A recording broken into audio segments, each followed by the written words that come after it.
A beam of electric light pierces the darkness over the calm waters of the Atlantic Ocean.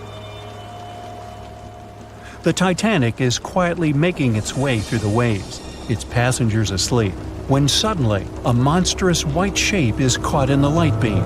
The fateful iceberg is about to rend the side of the legendary ship.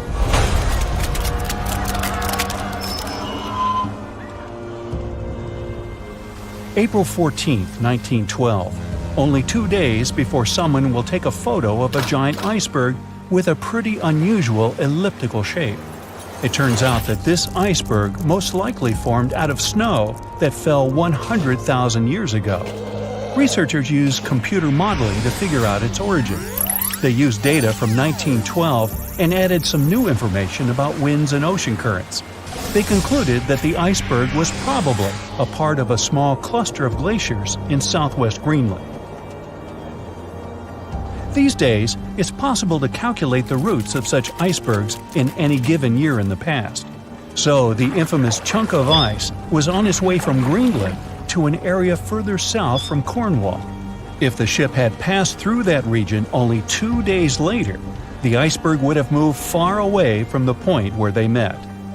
At first, the weight of the most well-known iceberg in the world was 75 million tons. With time, it started to slowly melt away. And when it sank the Titanic, its weight was only 1.5 million tons.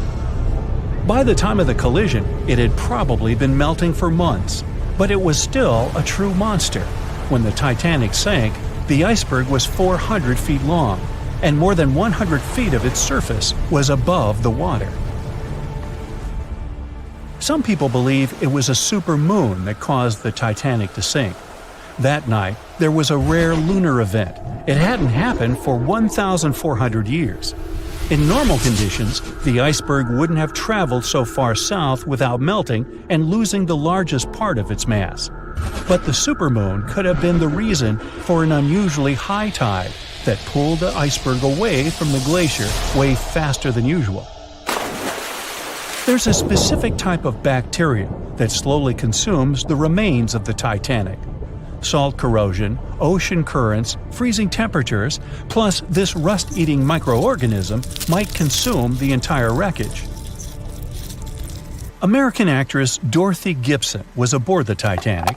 She survived, and when she arrived in New York, she started filming a movie called Saved from the Titanic almost right away. The movie was released only a month after the Titanic sank, and in the movie, she even wore the same shoes and clothes she had during the actual disaster. The movie was a big success at that time, but the only known copy was destroyed in a fire. 14 years before the Titanic sank, a novella called Futility had been published, and it seemed to have predicted the whole event. The plot centered around a fictional ship called the Titan that sank during its voyage. The Titan was almost the same size as Titanic, and they both went to the bottom in April. The reason was hitting an iceberg, too. Both the real and fictional ships were described as unsinkable, and both of them had the legally required number of lifeboats, which, as it turned out later, were nowhere near enough. We've seen it in the movie, but there were some real-life love stories happening on the Titanic, too. 13 couples even took a trip on the Titanic as part of their honeymoon. One of the couples owned Macy's department store in New York. Once it became clear the Titanic was rapidly sinking, the woman refused to go into a lifeboat without her husband. But he didn't want to join her while there were still women and children who he thought had to go first. Then his wife gave her coat to her maid. She insisted that the maid should get into the lifeboat, and she wanted her to be warm. As for the woman herself, she decided to stay with her husband till the end. Some people believe Titanic sank because of a mummy, not an iceberg. It all started around 1000 BCE with a mysterious woman who lived in Egypt, in the City of Thieves. People knew little about her, but they called her a priestess. Her mummy was put in a wooden sarcophagus and covered with a large lid with the image of her face and some mystical inscriptions. This place had been hidden until the first half of the 19th century, when a group of locals accidentally came across it. They disturbed her peace. No one knows how, but the mummy disappeared that day without a trace. A couple of decades later, a group of rich friends from England traveled to Egypt and found the empty mummy casket with the image of the priestess, whose dark eyes seemed to be looking into the void. They decided to buy it, but the buyer disappeared the same night before he even got the case. All members of the group had some accidents. The casket changed its location a couple of times until it, as some believe, ended up on the Titanic. It took more than 70 years for a robot submarine to find the ruins of this legendary ship. The wreck lies nearly 13,000 feet under the surface of the Atlantic Ocean, split into two halves. Why did the liner break apart? No one knows exactly. Some think it happened because of the water that got inside when the ship collided with the iceberg. The pressure was so powerful it separated two parts of the vessel, starting with the ship's bottom structure. Others say it was because of the hull rivets. They had a high concentration of slag or smelting residue, and that's something that can cause the metal to split apart. The ship generally had many flaws, starting with the design. The watertight bulkheads weren't completely sealed on top. This allowed the water to flow between the compartments and, in the end, sink the vessel. The iron of the ship's rivets and steel of the hull ended up ruined because of high sulfur content, cold temperatures, and high speeds. The steel shattered and the rivets popped out quite easily. Because of this, Titanic sank 24 times faster than it would have otherwise. If the ship had hit the iceberg head-on instead of ramming it with its side, it would have probably stayed afloat. How come the crew members didn't have binoculars? It would have surely helped them spot the iceberg on time and maybe even avoid the disaster. But the binoculars on the Titanic were locked in a storage cabinet. Only one crew member had the key, and he had been transferred off the ship right before it set sail. He later said he hadn't remembered to hand over the key. But even without the binoculars, the ship might have had some time to change course and avoid the collision if the crew had gotten some warning. But that's the thing, someone did warn them.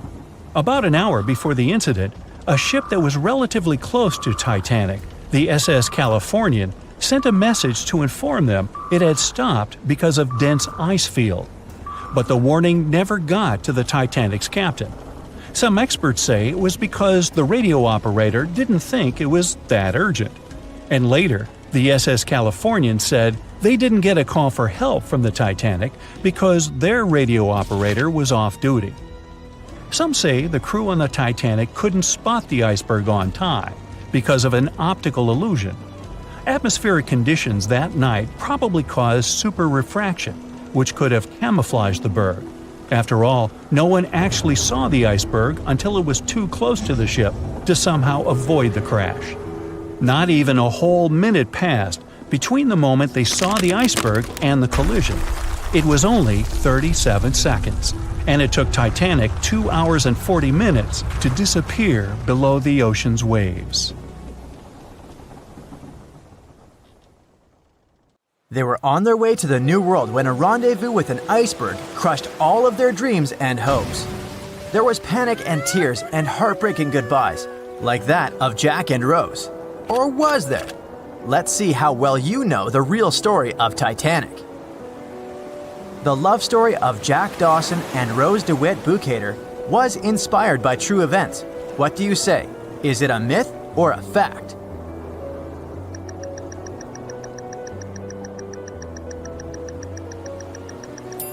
The most emotional Titanic love story was actually all made up by the screenwriter and director of the famous movie, James Cameron.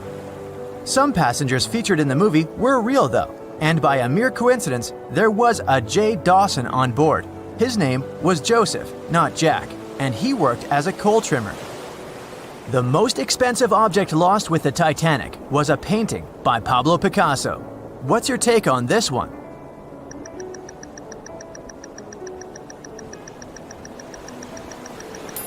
It's a myth. Another one given to us by the famous movie. The most valuable item that went down with the Titanic was probably a Mary Joseph Blondell painting, created in 1814. Some other valuable items were a violin that belonged to Wallace Hartley, the musician who insisted that they had to play till the very last moment.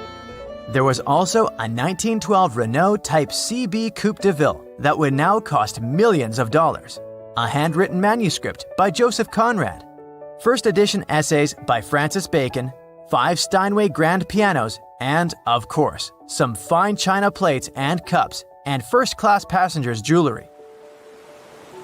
The Titanic was the largest and the most luxurious passenger ship of its time. Does it sound real to you?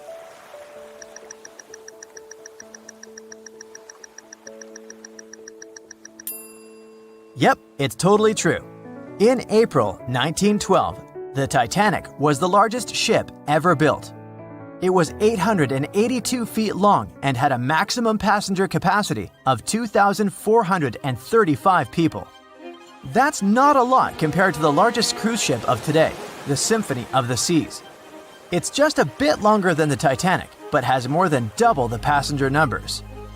And yes, no other cruise liner has probably beaten the Titanic in terms of luxury to this day. It costs more than $200 million to build in today's money. The tickets were also quite expensive. Duh!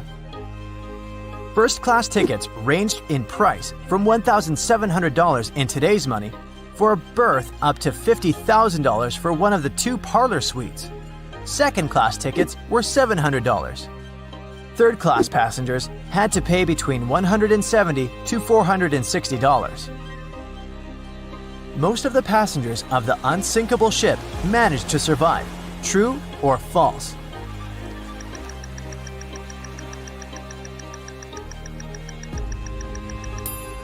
Sadly, it's false. Only 37% of all the passengers actually survived the meeting with the Titanic. Around 61% of the first-class passengers, 42% of the second-class passengers, and 24% of the third-class passengers made it out alive. The Titanic was passing through the Bermuda Triangle when things went wrong, and that's probably why it sunk. What do you say? Myth or reality?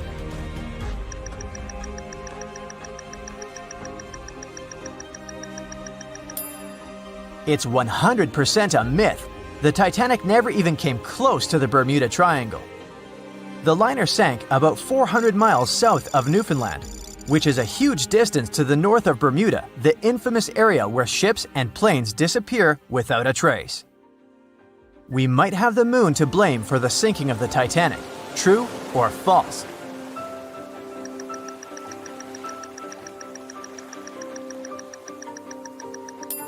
This one is true. The moon heavily affects the tides on Earth. The closer the moon is to the Earth, the stronger the tides are because of the increasing gravity of our satellite. Back in 1912, the moon was so close it made several glaciers in Greenland break apart. Massive chunks of ice that broke off from the glaciers started floating south. The supermoon event came just 6 minutes after a spring tide, the alignment of the moon, the sun, and the Earth that makes their combined gravity reach its peak twice a month. And the day before, our planet had come the closest to the sun that year, which made the gravity even stronger. This mixture of events created perfect conditions for one of the most powerful tides in history. Icebergs breaking off from Greenland's glaciers drift off to the coastal waters of Labrador and Newfoundland, where they often run aground. To move on, they need to either melt and become lighter or catch a high tide that would carry them further. The 1912's tide was as high as it gets. So they shifted many shipping routes south because of the huge amount of icebergs. But not the Titanic, of course, as they believed it was unsinkable. It took 4 hours and 40 minutes for the Titanic to sink. What do you say?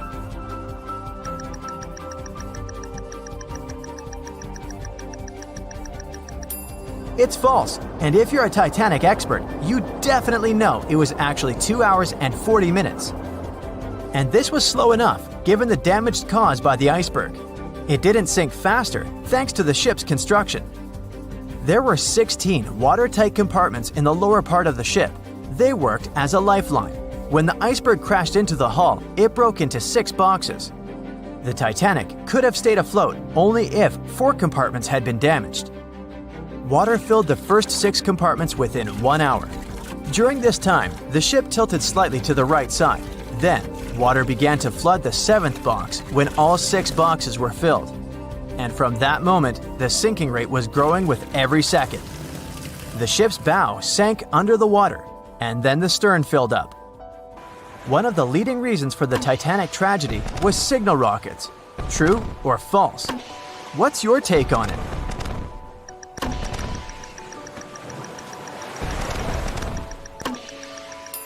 This one is true. When any ship sinks, the crew members must release red flares. It's a signal to all nearby ships that someone is in trouble. But for an unknown reason, someone put white lights in the Titanic's rocket box. When the ship crashed into an iceberg, the crew members released white flares. Another ship, SS Californian, was nearby at the time. Its captain knew the Titanic was going through a dangerous iceberg area.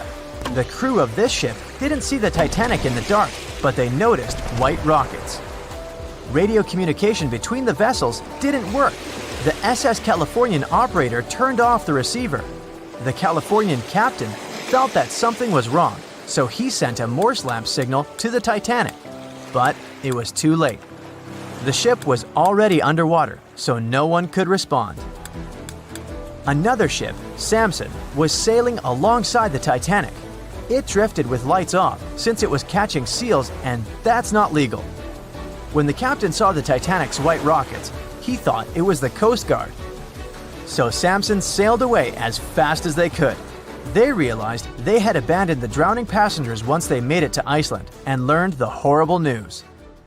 In 1996, one expedition managed to raise the Titanic from the ocean floor. Do you believe it?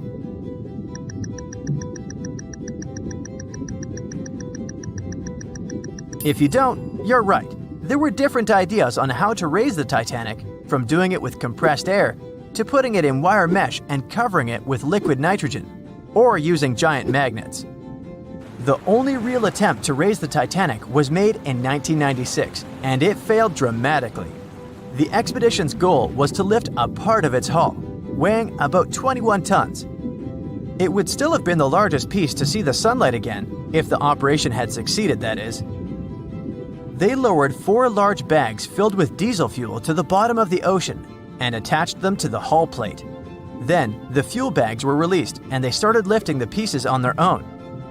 The plate was about 200 feet below the surface when the weather got rough. The expedition members decided to tow the part to calmer waters around 80 miles away. Long before they reached the towing destination, half of the plate broke off and sank to the bottom again. 2 of the lifting bags seemed to have broken loose, and the hull went down. The Titanic will most likely crumble to dust halfway up if someone tries lifting it again. So, how many correct answers do you have? Let me know in the comments below. On April 10, 1912, crowds gathered at Southampton Beach to wave off what was, at the time, the world's largest and most prestigious ship, the RMS Titanic. The cost of the most expensive first-class parlor ticket was $4,350. That's around $70,000 in today's money. But barely 5 days after steaming away, the ship was swallowed by the Atlantic Ocean. So let's rewind and go back to what actually happened on that fateful night. The captain wanted to set a speed record for the ship's maiden voyage and arrive early. The ship was deemed unsinkable, so he went full throttle into the dark Arctic waters.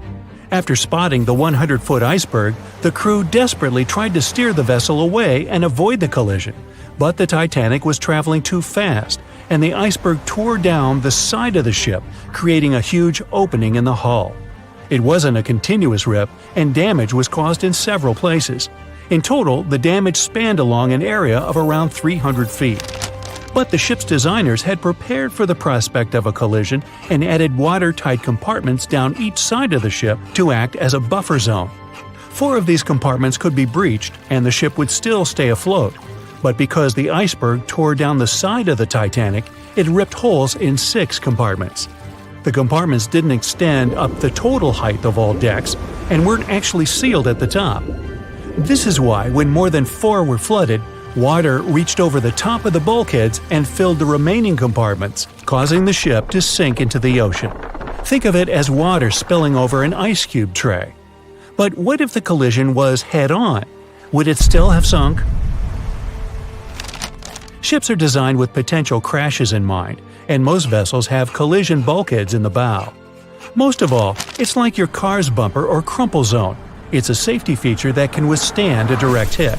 The bow could have taken some of the impact, and some experts have suggested that if it hit head-on, only 2 to 4 of the watertight compartments would have been flooded. So, in theory, the Titanic might not have sunk, and it might have even been able to continue sailing to its final destination at a much slower speed. The force of impact would likely have been huge, though. But although passengers would have been injured by the force, they'd have been able to stay on the ship to wait to be rescued by other ships, rather than being forced into the icy waters of the Atlantic. Still, one of the Titanic's designers, Edward Wilding, suggested that the force of the impact might not have actually been that big. He told the British Inquiry that lots of people scarcely felt the collision, and he believed the ship would not have sunk if it did hit the iceberg head-on. The ship was also designed with remotely operated watertight doors between all compartments, so any floods could have been quickly sorted out. Because Titanic had 6 breaches from the side collision, and because it happened so quickly, sealing the doors wouldn't have made a difference, as it was essentially impossible to save it by that point. The ship immediately began to flood, with water pouring in at a rate of roughly 7 tons per second, 15 times faster than it could be pumped out. So, while it sounds like the Titanic would have survived had the ship hit the iceberg head-on, this idea does come with some issues. First off, the collision bulkheads were designed to survive a crash with another ship, not a giant iceberg. If 2 ships collided, both would absorb some of the impact in their bulkheads, sharing the impact and likely staying afloat. But an iceberg is stationary, meaning that Titanic would absorb most of the energy from the collision. If Titanic hit head first, because of the speed it was traveling, the impact would have likely traveled down the whole body of the ship. Just imagine a 46,000-ton ship traveling at around 20 knots. At some point, it hits an iceberg that weighs what could be over 100,000 tons. This collision would likely create a powerful force causing massive damage to the vessel. It is likely that seams would split, staircases would come tumbling down, and rivets would burst open across the ship. All that would have potentially flooded even more compartments. This could have caused Titanic to sink in a matter of minutes rather than hours. But that's just the tip of the iceberg. As we all know, the biggest part of it is hidden underwater. So if Titanic had been traveling head-on, it's likely it would have hit the part of the iceberg below the water first, which would send it veering off course. Hitting an iceberg is not like hitting a brick wall. In this case, the ice under the water would have torn open the bottom of the ship and caused damage to the sides. Icebergs also aren't flat, solid objects. If a flat collision happened, the ship might have stayed afloat, but icebergs come in many shapes and sizes, from domes to wedges. Studies have also been done on the steel used to produce Titanic, and the tests show the metal was about 10 times more brittle than the steel we use today. The ship was built before we understood the effects of low temperature on steel. The old steel used to make the vessel would not bend when faced with freezing temperatures, but break. Recovered pieces of Titanic's hull plates show that the hull just shattered on impact. Hitting head-on would also cause a very severe and abrupt stop, so even if the ship hadn't sunk, there would still have been major issues. Think about when you suddenly hit the brakes on your car, or when the bus stops while you're walking down the aisle and you get flung forward. Passengers would have been thrown across the ship, and because the crash happened at night, most people were sleeping, so wouldn't be able to effectively prepare for any sort of impact. This would result in injuries for most people on board. It would be especially bad for those at the front of the ship, where the accommodation for the off-duty firefighters, greasers, and engineers was. But while passengers and off-duty crew may have been thrown out of bed, there would be a lot more survivors than in the original scenario. Many ships have had head-on collisions and made it back to shore. Not many people know that Titanic actually had 2 sister ships. The White Star Line, the company that built Titanic, also built vessels called Britannic and Olympic. Captained by Edward J. Smith, who would later helm Titanic, the Olympic set off on its maiden voyage in June 1911. But much like Ford's sister ship, disaster was just around the corner. On its fifth commercial voyage, Olympic collided with a Royal Navy ship, HMS Hawke. While the Olympic received damage to its side, Hawke crashed into the other vessel head-on. The bow of the Hawke was completely crushed by the collision, but because the ship had watertight compartments, it managed to survive the impact and later returned to shore for repair. Another study case is the SS Andrea Doria, which was an Italian ocean liner that made global headlines in 1956. Like the Titanic, the Andrea Doria was heading for New York City on its 101st voyage when disaster struck. On July 25th, the vessel collided with the 524-foot Swedish passenger liner Stockholm. The Stockholm hit the ship head-on, but the point of impact for the Andrea Doria was on its side. The front of the Stockholm was completely smashed, but because the impact was on its hull, it managed to survive. The Andrea Doria, however, sadly sank due to the collision being on the side of the ship. So these cases could suggest that maybe the Titanic would have survived had it hit the iceberg head-on. But we have to remember that the Titanic hit the thing full speed, whereas both the Olympic and the Andrea Doria were traveling slower. In the Titanic movie, you won't see any fumes above the fourth funnel of the legendary ocean liner, and it's not a mistake. Back in 1911, the year before the Dream ship's departure, large ships would mostly sail with 4 chimneys. They needed those to draw heat and fumes from their massive boilers. The Titanic was a real engineering gem that only needed 3 chimneys to function. So the fourth was added for balance and more impressive looks. The White Star Line thought the public would have been disappointed to see only 3 pipes on the greatest ship of all time. The Titanic's sister ships, the Olympic and the Britannic, also had 1 fake funnel each for the same reason. The dummy chimney wasn't completely useless and served for ventilation. It took out the fumes from the machine spaces in the lower decks and from one of the first-class general rooms.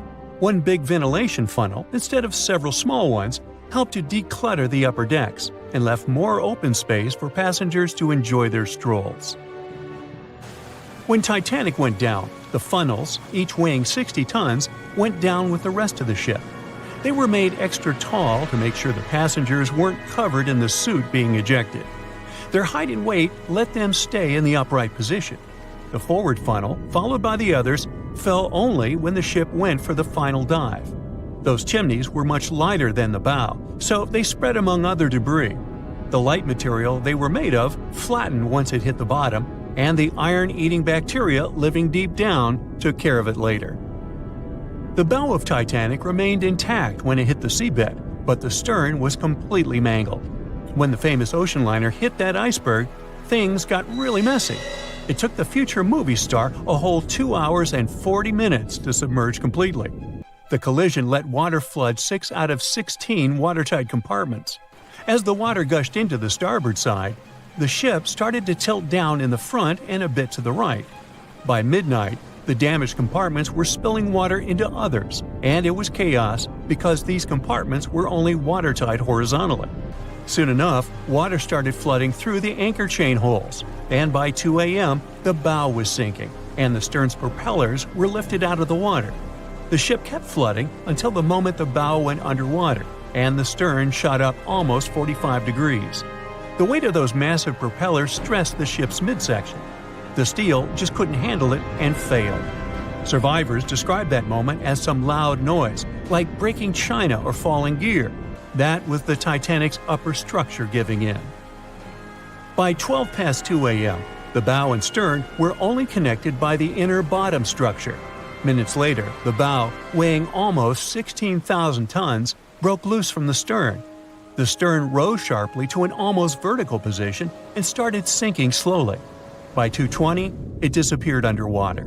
The bow was cruising down at about 13 miles per hour and had hit the ocean floor almost a half an hour before the stern. The 2 parts of the Titanic now lie 2,000 feet apart, pointing in different directions. The bow remained mostly intact, just covered in mud. The stern turned into a tangled wreck because of the implosions it went through during the descent. The air trapped within the structure just couldn't handle the increasing pressure of the water deep down. Signal rockets played a big part in the Titanic's tragedy. When a ship goes down, you're supposed to shoot up red flares to signal trouble. But someone decided to stock Titanic with white lights instead of the usual red ones. So when the ship smacked into that iceberg, the crew fired off white flares. The SS Californian was passing nearby, and his captain knew the Titanic was in a dangerous iceberg zone. The crew didn't spot the sinking Titanic, but they sure saw those white rockets. The radio between the ships was useless because the Californian's operator switched it off. The captain had a gut feeling something was off, so he flashed a Morse code light signal at Titanic. But he received no reply because the Titanic had already gone underwater. There was another ship, Samson, sailing alongside the Titanic. It had plenty of illegally hunted frozen seal meat from Canadian waters abroad, so it was sailing with lights off to remain unnoticed. When they saw the Titanic's white rockets, they thought it was the Coast Guard and zoomed away. Samson didn't have a radio, so they couldn't find out about the ongoing disaster.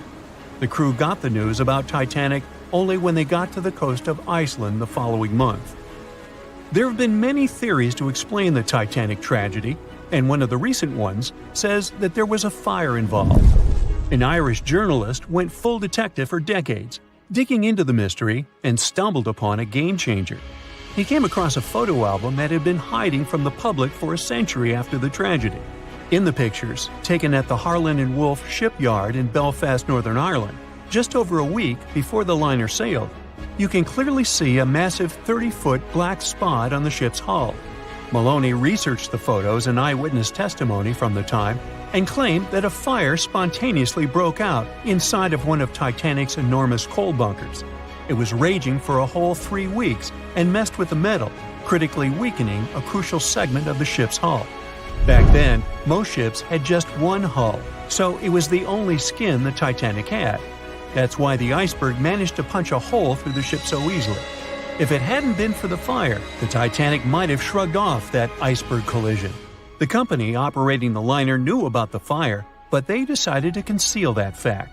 They didn't want any negative stories in the press as they faced some serious competition in transatlantic voyages. The Titanic was sold out, so they stocked up on coal and made it sail. The moon might have also played a role in the sinking. Our satellite heavily affects tides on the Earth. The closer it is to our planet, the stronger the tides are because of the increasing gravity of the moon. Back in 1912, the moon was so close it made several glaciers in Greenland break apart. Massive chunks of ice that broke off from the glaciers started floating south. The supermoon event came just 6 minutes after a spring tide. During new and full moons, the alignment of the moon, the Earth, and the Sun makes their combined gravity reach its peak. And the day before, our planet had come the closest to the Sun that year, which made the gravity even stronger. This mixture of events created perfect conditions for one of the most powerful tides in history. It created the perfect conditions for the icebergs breaking off from Greenland's glaciers to move freely. Opponents of this theory say that the difference in tidal force wasn't actually that big, and it couldn't have been the main cause of the sinking. The iceberg tore down the side of the ship, leaving a huge opening in the hull. It wasn't a continuous rip, and damage was caused in several places. Some experts believe the ship would have survived the iceberg if it had hit head-on. The Titanic had watertight compartments designed to prevent flooding in case of a collision. Only the first 3 or 4 of these compartments would have been flooded. This could have helped save a lot of lives. Supporters of this theory put the blame for the disaster on First Officer William Murdoch. Huge, fast-moving ships don't just turn in a matter of seconds like a speeding car. It takes minutes. When Murdoch realized the collision was inevitable, he tried dodging left to avoid a direct hit. But despite his efforts, the ship still collided with the iceberg. You know the rest.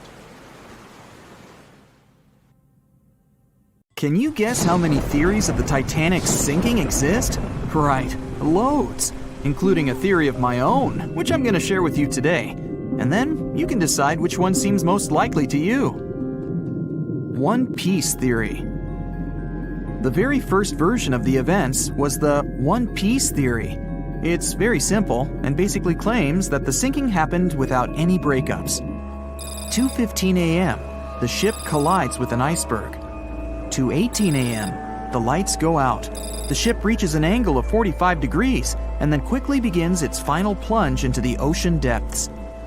2:20 a.m., only about 3 minutes later, the RMS Titanic disappears under the surface of the ocean for good. The liner doesn't break, it just goes down as a whole piece. Of course, this can't be true. In April 1912, the Titanic was not only the largest ship in the world, but also the largest ship ever built. It's hard to believe that such a heavy vessel could have gone down without breaking. That's just impossible. Well, I mean, you can't blame the theorists. Before we found the wreckage, there were no other theories. Wait a minute, or were there? The day after the disaster, the survivors gave their interviews. They talked about what had happened, and some of them claimed that the ship had actually broken in two when it had been flooded. For example, Jack Thayer, a 17-year-old boy, outlined the sinking as he remembered it, and L.D. Skidmon drew a sketch based on his description. The picture clearly showed the ship breaking in half. But no one believed Jack or other witnesses. There was no evidence, so their claims were received with a grain of salt. But in 1985, things changed. First breakup theory. That's when Robert Ballard found the wreckage of the Titanic in the depths of the ocean. When people saw the wreckage, it became clear that Jack and the other survivors had been right. The Titanic did indeed break in two when it sank. So it's time for a new theory. 2:15 a.m. The keel breaks, the starboard list eases, and the hull continues to bow and crumble. 2:17 a.m. The galley sections break off. The towers immediately drop under their own weight. The lights go out. The stern is pulled into the air. The bow breaks off and starts sinking. The aft is barely hanging on to the starboard side of the stern section superstructure. The stern section slowly lists over to port as it begins sinking again. It rises up one last time and pivots in a semicircle as it sinks. It all sounds pretty convincing, right? But people began to find plot holes in this theory. For example, the Titanic couldn't have held together until it reached such a high angle. The breakup would have had to begin much earlier. This only meant there was still a vast field for research and speculations. So people started to come up with their own possible scenarios. How about we look first at the ones no one likes? V-brake and Aaron 1912 V-brake. According to the first breakup theory, the Titanic reached a high angle, and the weight of its unsupported stern caused it to crack from the top down. But it's physically impossible. So, are there any other ideas? In 2006, Roger Long, a naval architect, decided to research a so-called V theory. 2:17 a.m. The breakup begins at a shallow angle, perhaps as little as 11 degrees. The upper structure fails and starts to crack. At this moment, only its double bottom is holding the Titanic together, but it starts to bend under the strain too, failing the ship. Water is pouring through the crack. It increases the weight in between the two sections, bending the Titanic the other way and pulling it into shape somewhat resemblant to the letter V. The upper decks get mangled and bent together. The bow heads for the bottom, and the stern is the last to sink. This theory has since been disproven many times, though. Roger Long believed it because the broken edges of the upper decks in the Titanic's bow section were all mangled and crushed. However, we have learned that it happened because of the so-called hydraulic downburst, the force of the water crashing into the deck as the Titanic hit the ocean floor. Another V-brake theory states that the bow had risen out of the water after the break. This theory was mainly peddled by one former Titanic enthusiast. But not only has this theory been proved to be physically impossible due to the bow's incredible mass, it was also inspired by incorrect information. Remember Jack Thayer? Well, it was based on his sketch and the words of a couple of passengers. But the truth is, none of them had ever seen the Titanic break down like this. Jack himself even stated in an interview that the sketch was completely out of context to what he had actually seen. It was drawn by a passenger on the Carpathia, the ship that received the Titanic's distress signal and came to its aid. It couldn't be used as evidence. Now that we know this, let's move on to the theories that most people believe in. James Cameron's banana peel theory. Who hasn't seen the legendary movie about the Titanic, right? It became the leader of the 70th Academy Awards ceremony in the number of nominations and awards, and deservedly so. But did you know that James Cameron had been interested in the Titanic for many years and studied the ship's history? His books and research are very detailed, and he even came up with his own version of the events. It's called the banana split theory, and this is actually what you could see in the movie. Here's how it goes. The Titanic reaches a 23-degree angle and fractures down to the keel. The double bottom acts as a hinge as the stern falls down. When the double bottom fails, the bow and the stern separate. The stern lists to port, standing vertically, and then begins to go underwater.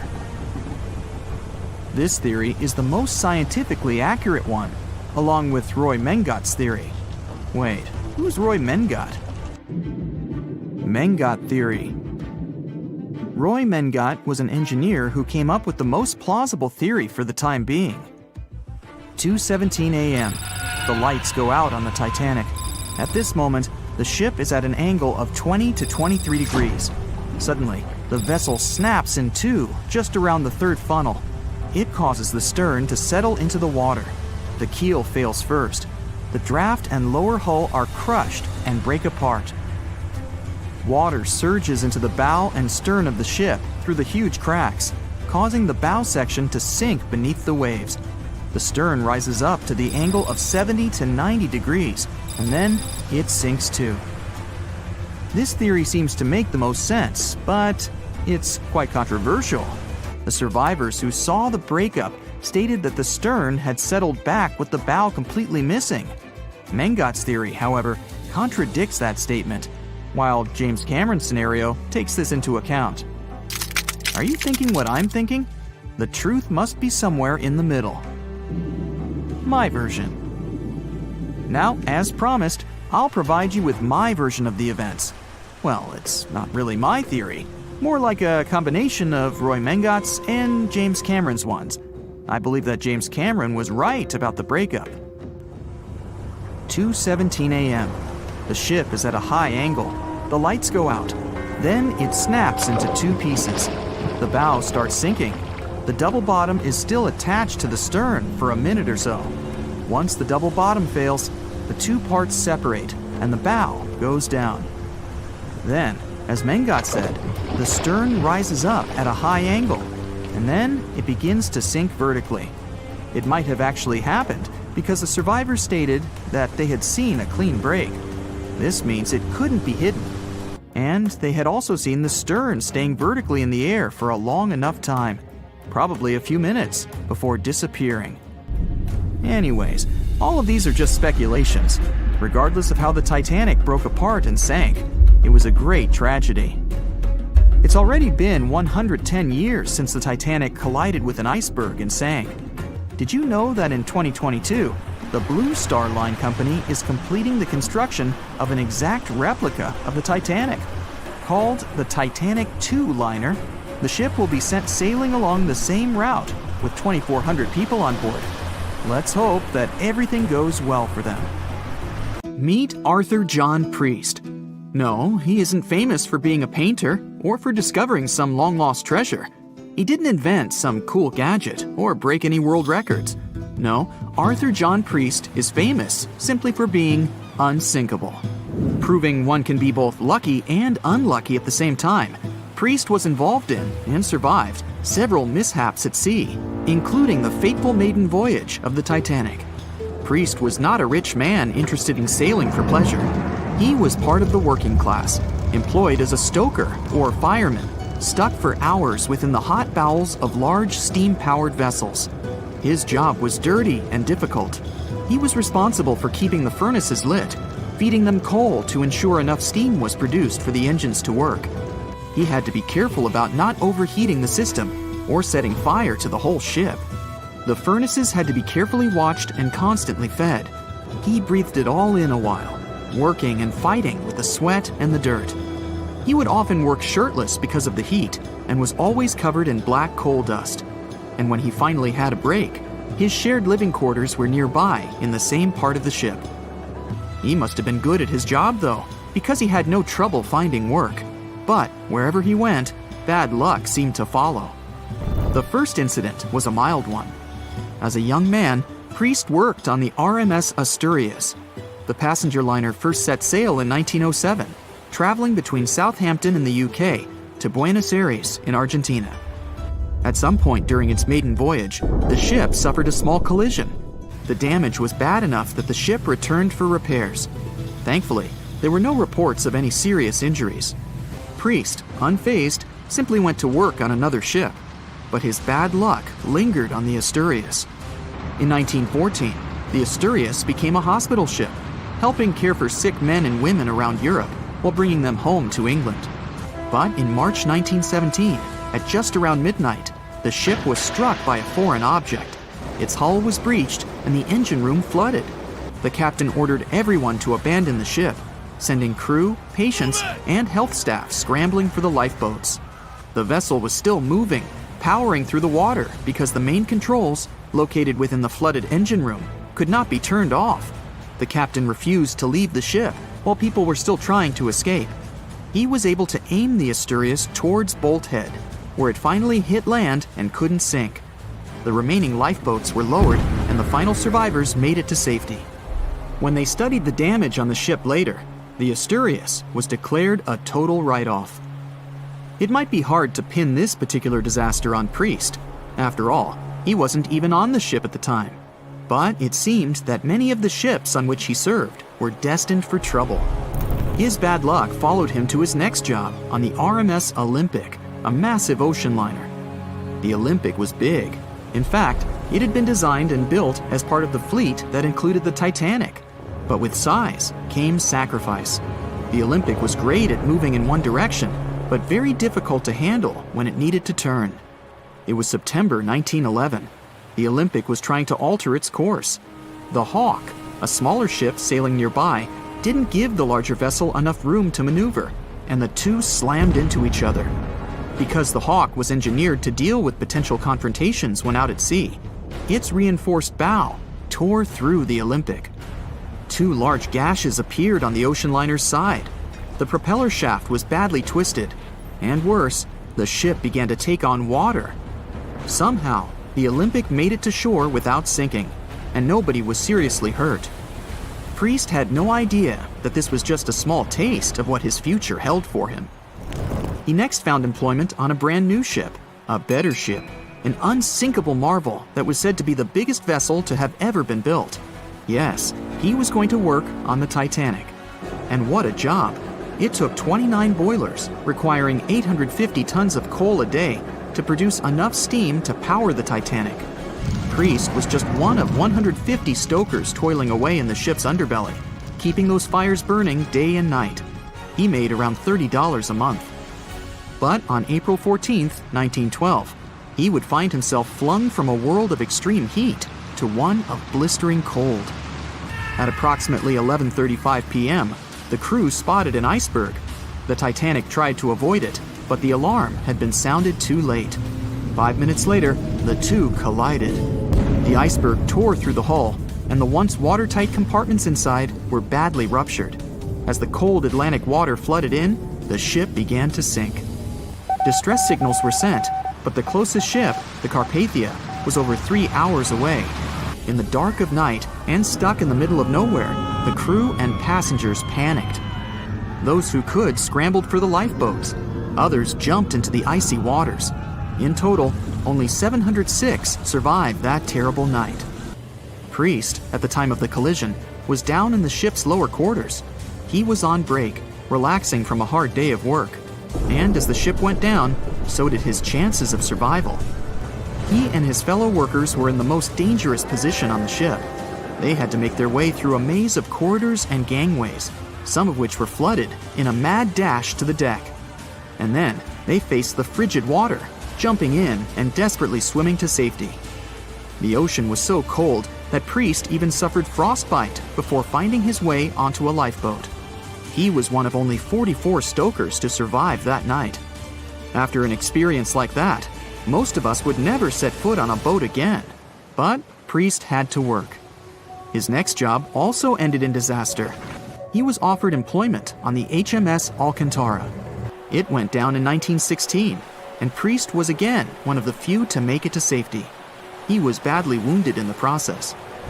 But he kept pressing his luck, and his next job as a stoker may have felt eerily familiar. He would be working on a ship built by the same people behind both the Olympic and the Titanic. And this ship, named the Britannic, was the biggest of the three. It was also believed to be a superior vessel, fitted with new safety features after the Titanic sank. For example, it had 48 open lifeboats, 46 of which were the largest ever used on a ship before. 2 of these were even motorized and equipped with special communication devices. The good news? The Britannic survived its first trip without incident. It was already doing better than the Titanic ever did. However, on November 21st, 1916, the Britannic was shaken by a loud explosion while traveling through the key channel in the Aegean Sea. The hull was damaged, and some of the compartments began to fill with water. But, unlike the Titanic, the Britannic had been designed for just such an emergency. It had been fitted with 5 watertight bulkheads. Intact, these would help keep the ship safe and floating for a much longer period of time. But there was one issue. Portholes along the lower decks had foolishly been left open. As the ship tilted, the portholes let in water, which flooded the Britannic and hastened its descent into the sea. This effectively made those watertight bulkheads useless. The ship was going down fast, much faster, in fact, than the Titanic had sunk. 35 of the lifeboats were successfully launched, saving most on board. Of the 1,066 passengers and crew, 1,036 survived. Priest, his luck intact, was one of them. And yet, he still wasn't done with a life at sea. He accepted a position as a stoker on the Donegal. It was a smaller passenger ferry that had been converted for use as a hospital boat. In April 1917, it was struck by a foreign object while fleeing an unsafe situation, and though he suffered from a head injury, Priest was again one of the survivors. It took experiencing 2 collisions and 4 sinkings before Priest was finally ready to retire. In fact, he reportedly said he only gave it up because no one wanted to sail with him. Can you blame them? He would live out the rest of his life on dry land in Southampton, England, with his wife Annie and their 3 sons. But Arthur John Priest would always be remembered as the unsinkable stoker. Staying in the water that's 70 degrees Fahrenheit for a long time definitely won't do your health any good. A water temperature of 50 degrees Fahrenheit is a nightmare. It feels much colder than the air of the same temperature. The passengers of the Titanic were in 28 degrees Fahrenheit water. Can you imagine how cold it was? Even the iceberg that the Titanic met was warmer. The water didn't freeze because of the high salt content. But what if the temperature had been higher? What if the Titanic had sunk in warm water, say 120 degrees Fahrenheit? Theoretically, this could have happened had the waters of the North Atlantic met a warm undercurrent from the southern part of the ocean on disaster day. But this heat wouldn't have been enough. The ocean area is too vast, and the temperature is too low at night. The warm undercurrent alone wouldn't have made a difference for people who were overboard. But if the Titanic had sunk in another place at one particular moment, perhaps then all people could have been saved, thanks to an incredible natural phenomenon. Now, on board everybody, our voyage to a parallel universe begins. It's a moonless night on April 14th through 15th. The Titanic crashes into an iceberg. Icy water floods the lower decks. The captain sends a distress signal. The nearest rescue ship, Carpathia, is 58 miles away from the sinking Titanic. At maximum speed, Carpathia will get there in 4 hours. That's quite long, even in warm tropical waters, since your body loses heat anyway. The Titanic begins to sink. The crew downs lifeboats. Some of the passengers jump overboard. The ship is going under the water. There are no boats left, so you jump along with other passengers. It feels as if you got inside a huge iceberg. The water is so cold that it's hard for you to move. You can't even scream because there's no air in your lungs. But at this moment, you feel a pleasant warmth coming from the depths. The heat rises above your knees and waist, then reaches your neck. Finally, you regain control of your muscles and can breathe deeply. You notice that all the other passengers feel the same warmth. The water becomes a little hot. It makes you happy. But in a moment, horror replaces your delight. The ocean begins to foam. And not because of the high temperature, but because something is rising from the ocean floor. You hear a heavy, low sound coming from the depths. It's not a sinking Titanic, but something bigger. You can see a huge iceberg nearby. It's melting, and a huge chunk is breaking off from it. 1,000,000 bubbles appear on the surface. Then you feel something hit you in the leg. Thousands of strange lightweight rocks are rising from below. There are also massive plates among them. People use them as lifeboats. You climb on one of those rocks and look at the ship. It doesn't sink, since all the water is bubbling and pushing the vessel up. You take one of the small rocks and understand everything. It's pumice. An underwater volcano has woken up right under the ship. Thousands of tons of volcanic rock are floating to the surface. When it erupts, its magma shakes the entire space, heats the water, and destroys the seabed. But it doesn't result in anything destructive on the surface. The enormous pressure of hundreds of millions of gallons of water suppresses the volcano's power. Molten rocks of the Earth's crust are pressed against the seabed, and pumice rises to the surface. And here's why it happens. The upper part of Earth consists of many solid parts, tectonic plates. These plates collide with each other and divide. And when one part separates from another, the magma immediately comes up. So, all volcanoes are these unstable fault sites. If the Titanic had sailed over one of these areas during an eruption, many passengers would have been saved. Back in the parallel universe, you notice the Titanic starts sinking again. The water is no longer bubbling. The volcano has gone out. In a matter of seconds, the ocean turns icy again. Fortunately, you have your pumice lifeboat. This is enough to wait for rescuers. But let's imagine a situation with no underwater volcano and an iceberg. A situation when the water was warm from the very beginning. One of the engines in the motor compartment of the ship breaks down. Several pipes burst because of increased pressure, and now there's a crack in the ship's body. Water is filling the lower decks. The ship is sinking. People evacuate on lifeboats. There's less panic since the night is warm and no one is freezing. Each passenger gets a life jacket. The ship is breaking. You understand that you have to jump. The Titanic goes underwater. Many passengers fall overboard in horror. They dive into the dark ocean and immediately come to the surface. Panic and complete chaos take over. The ship disappears in the dark, and finally, it's all silent. A few minutes pass, and you notice there's no panic at all. The water is warm. Almost all passengers have life jackets. Someone is floating on the wooden ship wreckage. After a couple of hours, the water no longer seems so comfortable. The ocean takes away your body heat. To keep warm, passengers swim closer to each other in a tight circle. Yeah, now it's quite possible to wait for another couple of hours till the rescuers come. People on lifeboats sail closer and take those who freeze on board. Passengers take turns, 20 minutes in the water, then 20 minutes in boats. It's essential not to take your clothes off. Even a wet outfit helps keep your body warm for longer. And when it seems that everyone is saved, somebody screams. A girl in a boat looks scared. She trembles with fear and points her finger into the black water. Passengers try to see what's there and notice a triangular fin. 1, 2, 3. There are so many of them! The noise of the sinking ship has attracted a group of sharks. And now, they are circling the survivors, hoping to satisfy their hunger. They're swimming slowly. It doesn't look like they're going to attack. But you should keep your eyes open, as these fish are some of the world's most aggressive and dangerous sharks. the bull sharks. They can be agile, fast, and unpredictable. They don't swim in the cold waters of the Atlantic, but the water in this parallel universe is perfect for them. The sharks are strong and sturdy. They create the illusion of slowness to relax their prey. They're called bull sharks because of their short, blunt muzzle, like that of a bull, and they like to hit a target or other sharks with their forehead. Several fish are ramming boats. Someone falls into the water. Fortunately, people help them back on board. The sharks aren't going to retreat.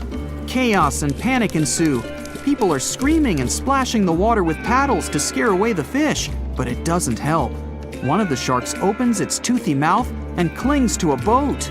At this moment, you notice more fins nearby. A pack of great white sharks arrives at the party. They are some of the most dangerous animals on the planet. They're big, fast, and strong, and their 300 triangular teeth lined in several rows are sharp as blades. Great white sharks swim around the boats and scare away the bull sharks. You fall off the boat and see a big fin approaching you. Fear awakens the survival instinct in you. You're trying your best to swim away from the shark as far as possible. Of course, it's useless, since the shark is much faster and will definitely catch you. You feel your foot touching the shark's nose. The other foot gets into the toothy mouth. You scream in horror. After a second, the shark lets you go. Great white sharks rarely attack people. If they bite, it's just to test you. After all, the shark's favorite prey is seals. It simply loses interest if it realizes you aren't a seal. But if the shark is starving, it doesn't matter to it what kind of prey you are. Lucky for you, this one is not like that. Those survivors in the boats have almost nothing to fear either. Great white sharks don't attack them. They can push boats slightly, but only to test them. The great white shark is swimming away from you. But a bull one appears, and it looks like it's hungry. The shark is swimming towards you, opens its mouth, and a loud ship horn penetrates the water. This is the RMS Carpathia that has come to the rescue. All the sharks swim away scared. All passengers are saved. Back in our universe, another ship that had been nearby could have saved the passengers much earlier. But that's another story. You know SOS, don't you? 3 dots, 3 dashes, and 3 more dots. It's an easy enough signal to tap out in Morse code. It means save our souls or save our ship. The crew of the legendary Titanic had been desperately trying to send this signal for 2 hours the night of April 14, 1912. There were other ships not too far from the spot where the iceberg took down the mighty Titan of the sea. But the call for help seemingly disappeared before it could reach them. The passenger ship SS Mount Temple did pick up a signal and try to respond, but the Titanic never got the answer. So what was silencing the ship's cries for help? Some unknown Bermuda Triangle of the North Atlantic? Consider this. Eyewitnesses say the sky was painted with a brilliant aurora borealis that cold, fateful night. Beautiful, yes. But on that day, the northern lights may have sealed Titanic's fate for good. You see, the aurora borealis forms thanks to geomagnetic storms. Sounds complicated, but those are basically fluctuations in the Earth's magnetic sphere. And what causes those is the sun itself. The magnetic sphere is like a protective bubble that surrounds our planet.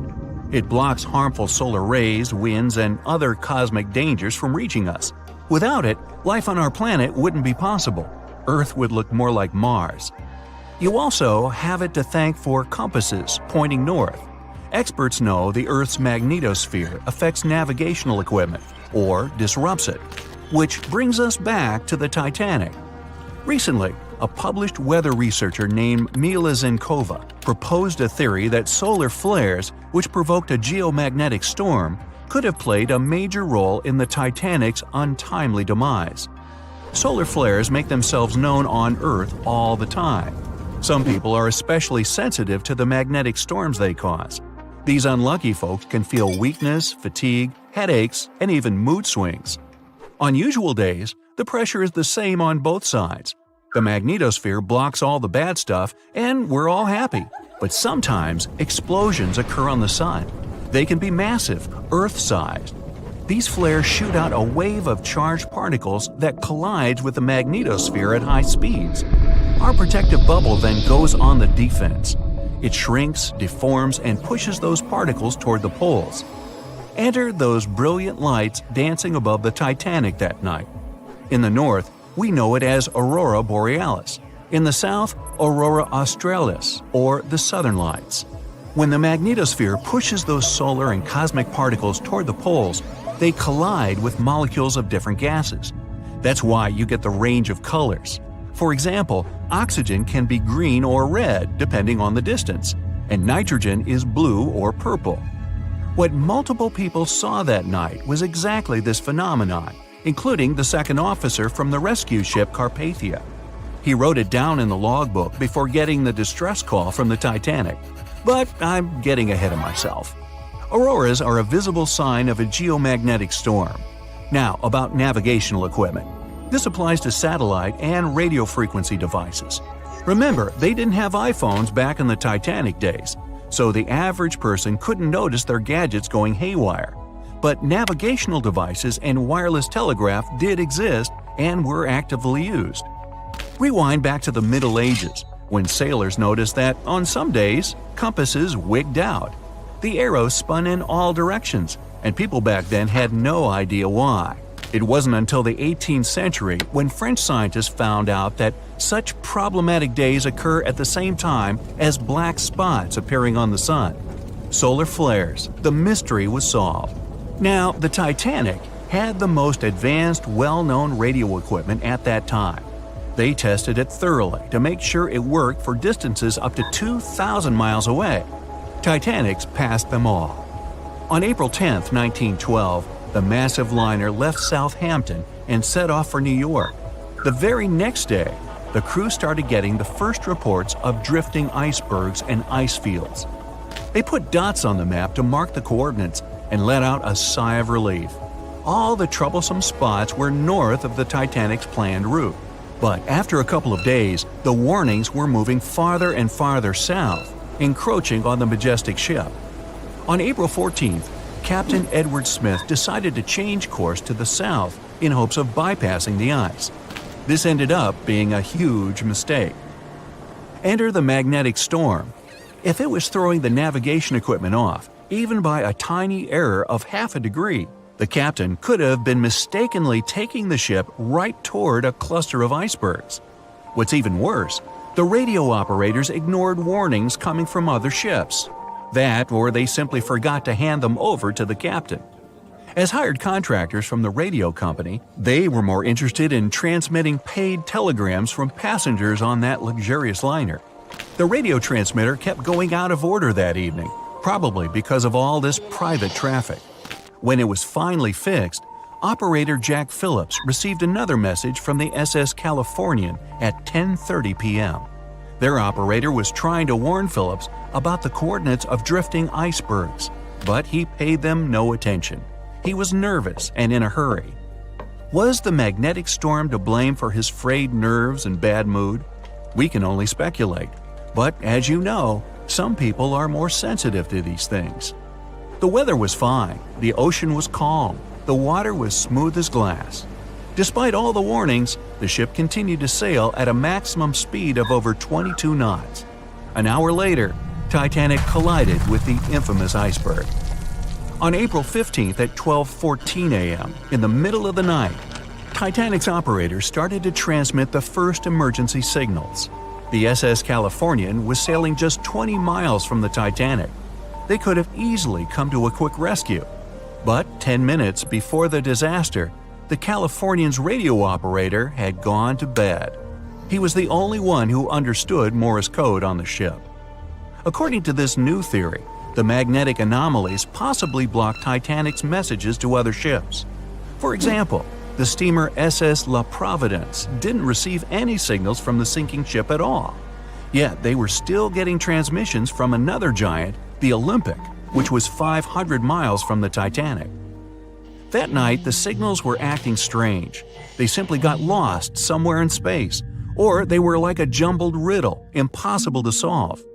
The SS Mount Temple did get a message and rushed to Titanic's aid. But as fate would have it, the rescue ship got stuck in ice. She did arrive at Titanic's last known coordinates, but the luxury liner was nowhere to be seen. So were the coordinates accurate at all? The steamer Carpathia was about 60 miles away. At 12:30, their radio operator told the Titanic's crew they were rushing to help. The ship famous for coming to the aid, Carpathia, was going full steam ahead. But here's the odd part. At first, they headed to the wrong spot. The magnetic storm could have thrown its equipment off. Good news is the steamer did end up reaching the right place when they saw the lifeboats full of passengers. Interestingly, once she reached land, the Carpathia didn't have any problems with her equipment. The blackout happened just around the wreckage site. The following investigation blamed radio amateurs for blocking signals. We now might know otherwise. Zinkova explains that at that time, they didn't know exactly how and to what extent the sun influences the Earth. No one could have guessed that the sun could tamper with these massive ships' navigational equipment, especially one that had the best of the best at the time. There's another theory that even the moon could have played a role. Some researchers claim that in January 1912, our natural satellite was closer to the Earth than usual. It caused very strong tides and raised the sea level. Every year, icebergs break away from Greenland and stop around Newfoundland. But not that year. The increased water flow pushed them further for 3 months.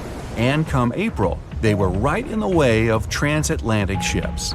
Unfortunately, it was a recipe for disaster when it came to the mighty Titanic.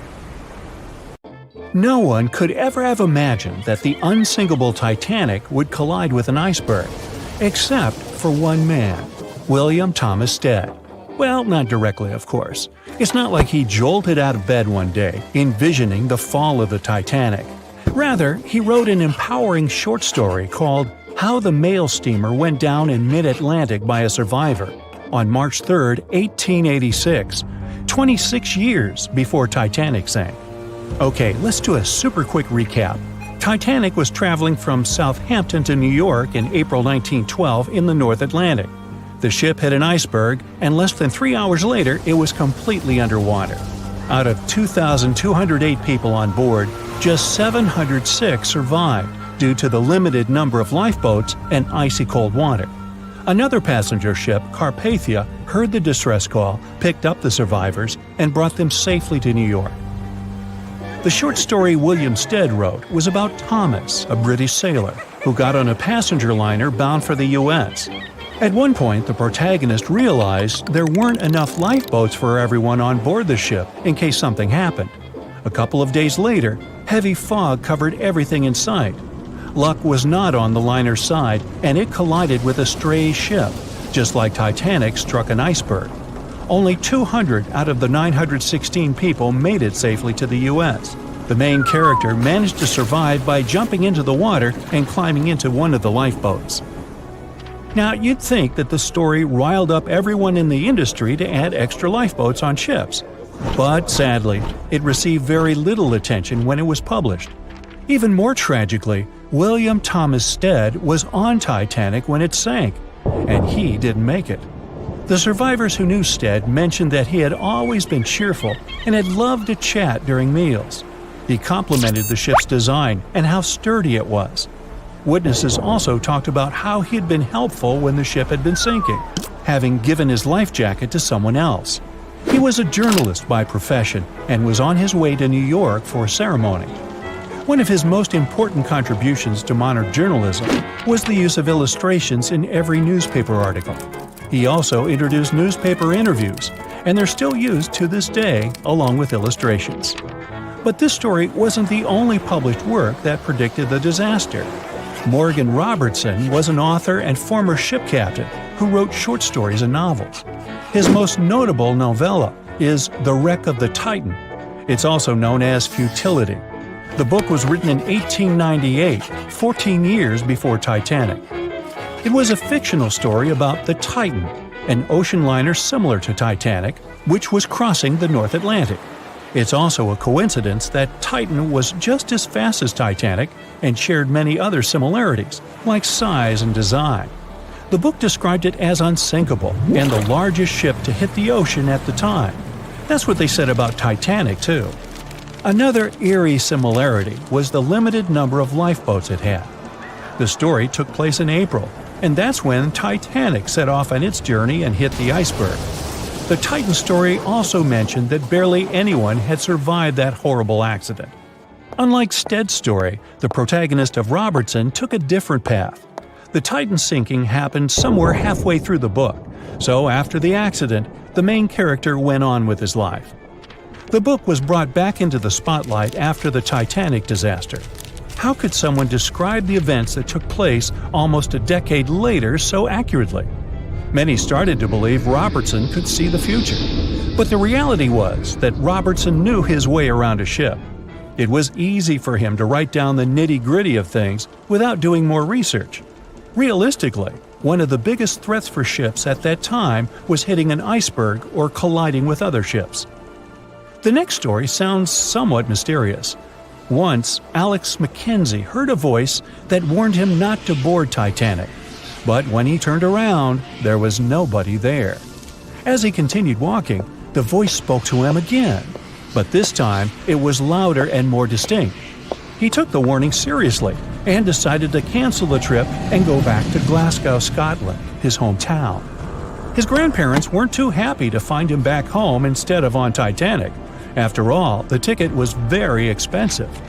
That disappointment very soon disappeared when they heard that the ship had struck an iceberg.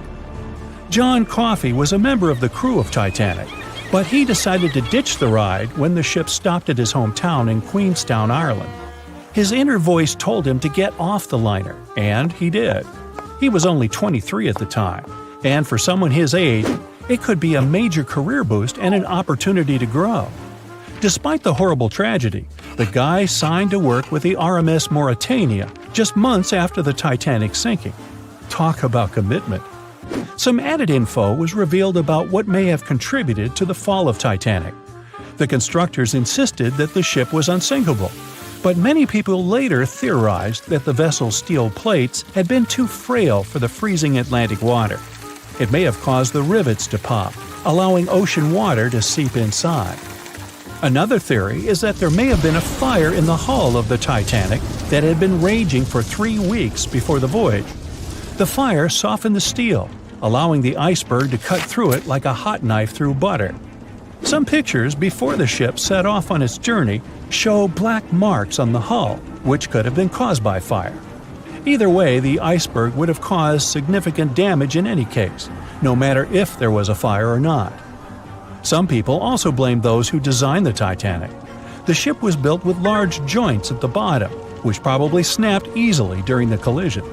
Of course, these are all theories, but we know for a fact that the iceberg was the main character of this drama, and that the works of Stead and Robertson should have been taken seriously. Either way, this should be a lesson for the future, helping to prevent similar tragic accidents. By the way, ocean liners and passenger ships wouldn't exist if it hadn't been for Thomas Newcomen. In 1712, he invented a steam engine that was so strong it could produce enough energy to power a ship. And a century later, in 1819, the first steamship traveled across the Atlantic Ocean to Liverpool, UK. It only took the vessel 29 days to cross the ocean. The passenger ship industry boomed in the early 1900s when it became easier for people to move to America or go on holidays. As decades rolled by, the use of aircraft stole the spotlight from passenger ships since planes were faster and more efficient. Nowadays, it's quite rare for a passenger ship to collide with anything in open water. Modern technologies can detect anything that can pose a threat and even predict stormy weather. Cruise ships these days are giants compared to the vessels of Titanic's era. Modern ships can carry almost twice the number of passengers and have amenities folks back then could only dream of. Most cruise ships these days have several restaurants to choose from, multiple swimming pools, and game rooms to catch a break. If you're in the mood for some fun, you can watch live performances. Don't forget about the helicopter pad, because why not? Don't worry if you start feeling unwell. The in-house doctors are always there to help any passenger in need. And these ships are only going to get bigger. Putting Titanic and a modern cruise ship side by side is like comparing a corgi to a Doberman. Back then, Titanic was the biggest and most cutting-edge vessel anyone could dream of. So, who knows what the future of cruise ships can hold? We might even have entire cities floating around. That would be a really big boat. It was the biggest ship ever built in its time, and it was supposed to be unsinkable. But within days of steaming out on its first voyage in 1912, the Titanic was gone beneath the relentless waves of the North Atlantic Ocean. And of its more than 2,200 passengers and crew, only 706 survived that dreadful night. Would a smaller ship have fared any better in the same situation? Did the size of the iceberg truly matter in the end? Was it a mistake for the ship to change course at the last minute as it tried to avoid impact? These are three questions that have people pondering, what if? We do know that Titanic was considered an engineering marvel in its day. Designed by Thomas Andrews for the British shipping company White Star Line, it was just over 880 feet long and 175 feet tall. Built with abundant space for 840 staterooms, a swimming pool, a squash court, a gym, and 2 dining rooms. But it was below deck that one of its most impressive new features could be found. Titanic's hull was divided into 16 compartments designed to be watertight. Up to 4 of these compartments could take on water in the event of a breach, with the remaining 12 helping to keep the damaged ship afloat. It was thanks to these compartments that the ship was regarded as unsinkable. Rumor has it that Philip Frank, White Star Line's vice president, even declared, "There is no danger that Titanic will sink. The boat is unsinkable, and nothing but inconvenience will be suffered by the passengers." On April 14, 1912, that proved to be mistaken when Titanic struck an iceberg. As ice ripped along the ship's hull, several of those watertight compartments ruptured. It took only 2.5 hours for Titanic to sink. Did the size of the iceberg that hit Titanic seal its fate? Would a bigger or smaller iceberg have made any difference? Icebergs come in a wide variety of shapes and sizes. They are pieces of ice that have broken away from glaciers or ice shelves in the Arctic and Antarctic, and are now wandering across the ocean until they eventually melt. One of the tallest icebergs ever found would have easily dwarfed Titanic. Discovered in 1957, it was 550 feet high. That's close to the height of the Washington Monument. Imagine ramming into something that big. Smaller icebergs, though, can turn out just as dangerous. Some are the size of houses and called bergy bits. Others, closer to the size of a car, are called growlers. These can be much harder for ships and boats to locate, making them more difficult to avoid. And though smaller, they can produce a lot of damage when hit. It's also critical to recall that icebergs are always bigger than they seem, with the majority of their mass lurking below the ocean surface. In fact, over 80% of an iceberg's volume is underwater. Most of its sharp, jagged edges cannot be seen. Roam too close, and you risk damaging your ship's hull. Because Titanic had little notice of its impending doom, a smaller iceberg, struck at the same angle, could still have been enough to bring that mighty ship down. Now, it's possible that had the iceberg been larger, it would have been spotted sooner. Titanic might have had time to alter course and avoid the impact. But missing that one iceberg would not have guaranteed Titanic's safety. It was traveling in a dangerous stretch of the Atlantic called Iceberg Alley. It's located 250 miles east and southeast of Newfoundland, Canada. Behind one iceberg, there could be another, and another after that. And so the crew on board had to remain very attentive to avoid several potential collisions, not just one. A smaller ship might have been better suited for the trip. Titanic's size was certainly a challenge when it came to steering. In fact, it had just left her dock in Southampton when it nearly collided with another smaller ocean liner, the SS New York, missing it by just 2 feet. The gigantic steamship was obviously not made for maneuvering quickly in tight quarters. A ship that size required time and space to change course. But when it comes to ships versus icebergs, a ship's size doesn't always matter. The Islander was a steamship designed to travel the Inside Passage in Alaska. In the summer of 1901, it struck an iceberg, which tore a hole in the front portion or bow of the ship. The vessel did not sink right away, and the crew tried to steer it to safety.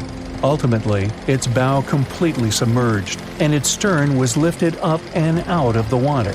It didn't take much longer before the ship sank completely.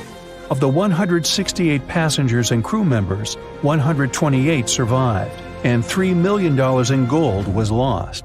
Islander had a 240-foot hull, making it almost a quarter of the size of Titanic, and that smaller size didn't seem to be much help in preventing a collision with an iceberg. And then there was the Hans Hedtoft in 1959. Also known as the Little Titanic or the Danish Titanic, it was referred to as the safest ship afloat. It was 272 feet long with 95 people on board. Much like the real Titanic, the Hans Hedtoft was specifically engineered to handle most of what the sea could throw its way. Along with its double steel bottom, it also had an armored bow and 7 watertight compartments. How could such a ship sink? But it could, and it did. It was on its first voyage, returning to Copenhagen, when it ran into trouble. On January 30th, it hit an iceberg. An SOS was sent, but when the Johannes Cross arrived to help, the Hans Hedtoft was nowhere to be found. The only evidence of the ship's existence was a lifebelt that was washed ashore in Iceland 9 months later. Again, the ship's smaller size didn't work in its favor. A smaller size of Titanic wouldn't have guaranteed a safe voyage in 1912. The final what-if concerns the last-minute choice when the iceberg was spotted and the alarm sounded. First, Titanic could attempt a complete stop, but this wasn't an option as the ship needed a half a mile to come to a halt, and the iceberg was a mere 900 feet away. Second, the Titanic could attempt to avoid the iceberg by steering away from it. This is what the captain ordered, but the attempt was unsuccessful, resulting in a deep gash across the ship's hull. The final option? To hit the iceberg head-on. Would this have made any difference? The answer is an intriguing maybe. Some think a head-on collision would have saved Titanic. In this scenario, the collision would have limited the damage to the very front of the ship, instead of the iceberg tearing through the hull and compromising several of the watertight compartments. Only 4 of the compartments would have been breached. This meant the others could do their job of keeping Titanic afloat. The ship could be stuck, unable to move, but it would remain above water until help arrived. This would provide a ship like Carpathia enough time to reach the scene of the accident and bring the people on board to safety. One of the Titanic's designers, Edward Wilding, made a similar claim during an inquiry into the sinking. He argued that most people would have survived a head-on crash, and that Titanic itself would not have sunk. Others disagree, though. First, the special bulkheads on Titanic were designed specifically to protect the ship against collisions with other vessels, not with icebergs. These compartments would crumple upon impact, absorbing some of the force while the other ship absorbed the rest. Though the damage would still be extensive, the remaining bulkheads would keep the ship afloat. But an iceberg does not have the same flex in a collision as you would experience with another ship. Most of the force would be absorbed by Titanic, resulting in greater damage to the ship.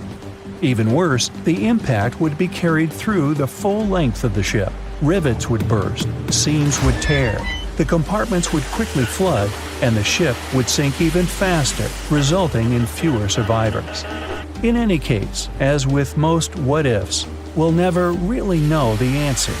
As tragic as Titanic's first and last voyage was, it did result in changes that helped make venturing out to sea much safer. Findings from hearings on the disaster led to the creation of the International Ice Patrol, or ICC, in 1914, an organization that tracks icebergs in the Atlantic and Arctic Oceans to ensure vessels in the area can avoid them. In the US and Britain, ships were obligated to carry enough lifeboats to accommodate every person aboard. Regular lifeboat drills were made mandatory. And finally, the bulkheads on ships were made higher to keep water out, and bottoms were stretched to create double hulls, helping make the compartments truly waterproof. There's no denying that Titanic was a terrible tragedy, but the lessons learned from that night to remember has helped prevent many more. April 14, 1912. The dark night was filled with horrible sounds of a giant metal vessel breaking into two. The largest ship of that time collided with an iceberg that was on its way.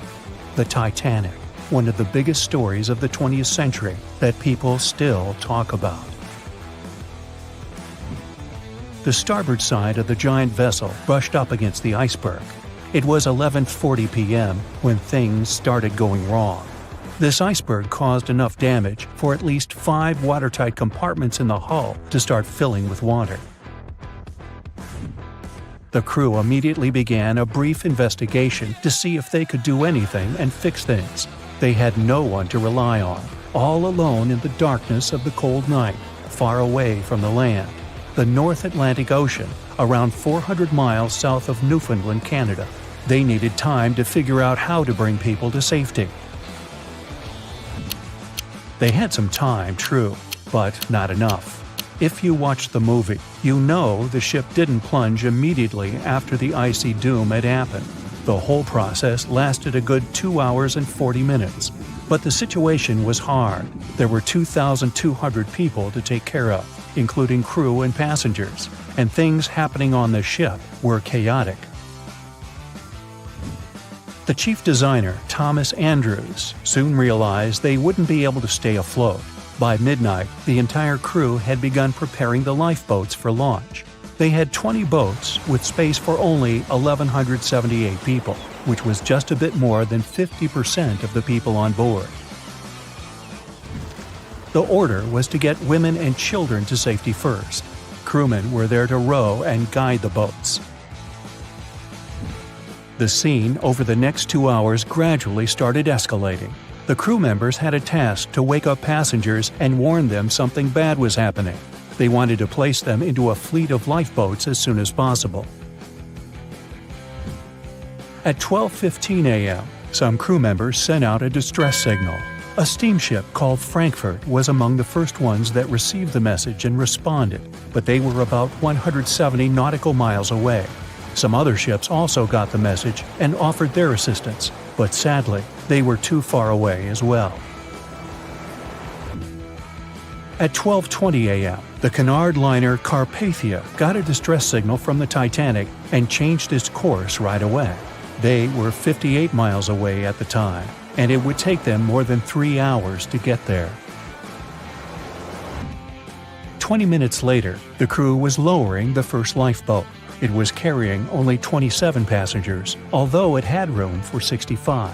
Many of the lifeboats that were launched first were well below capacity.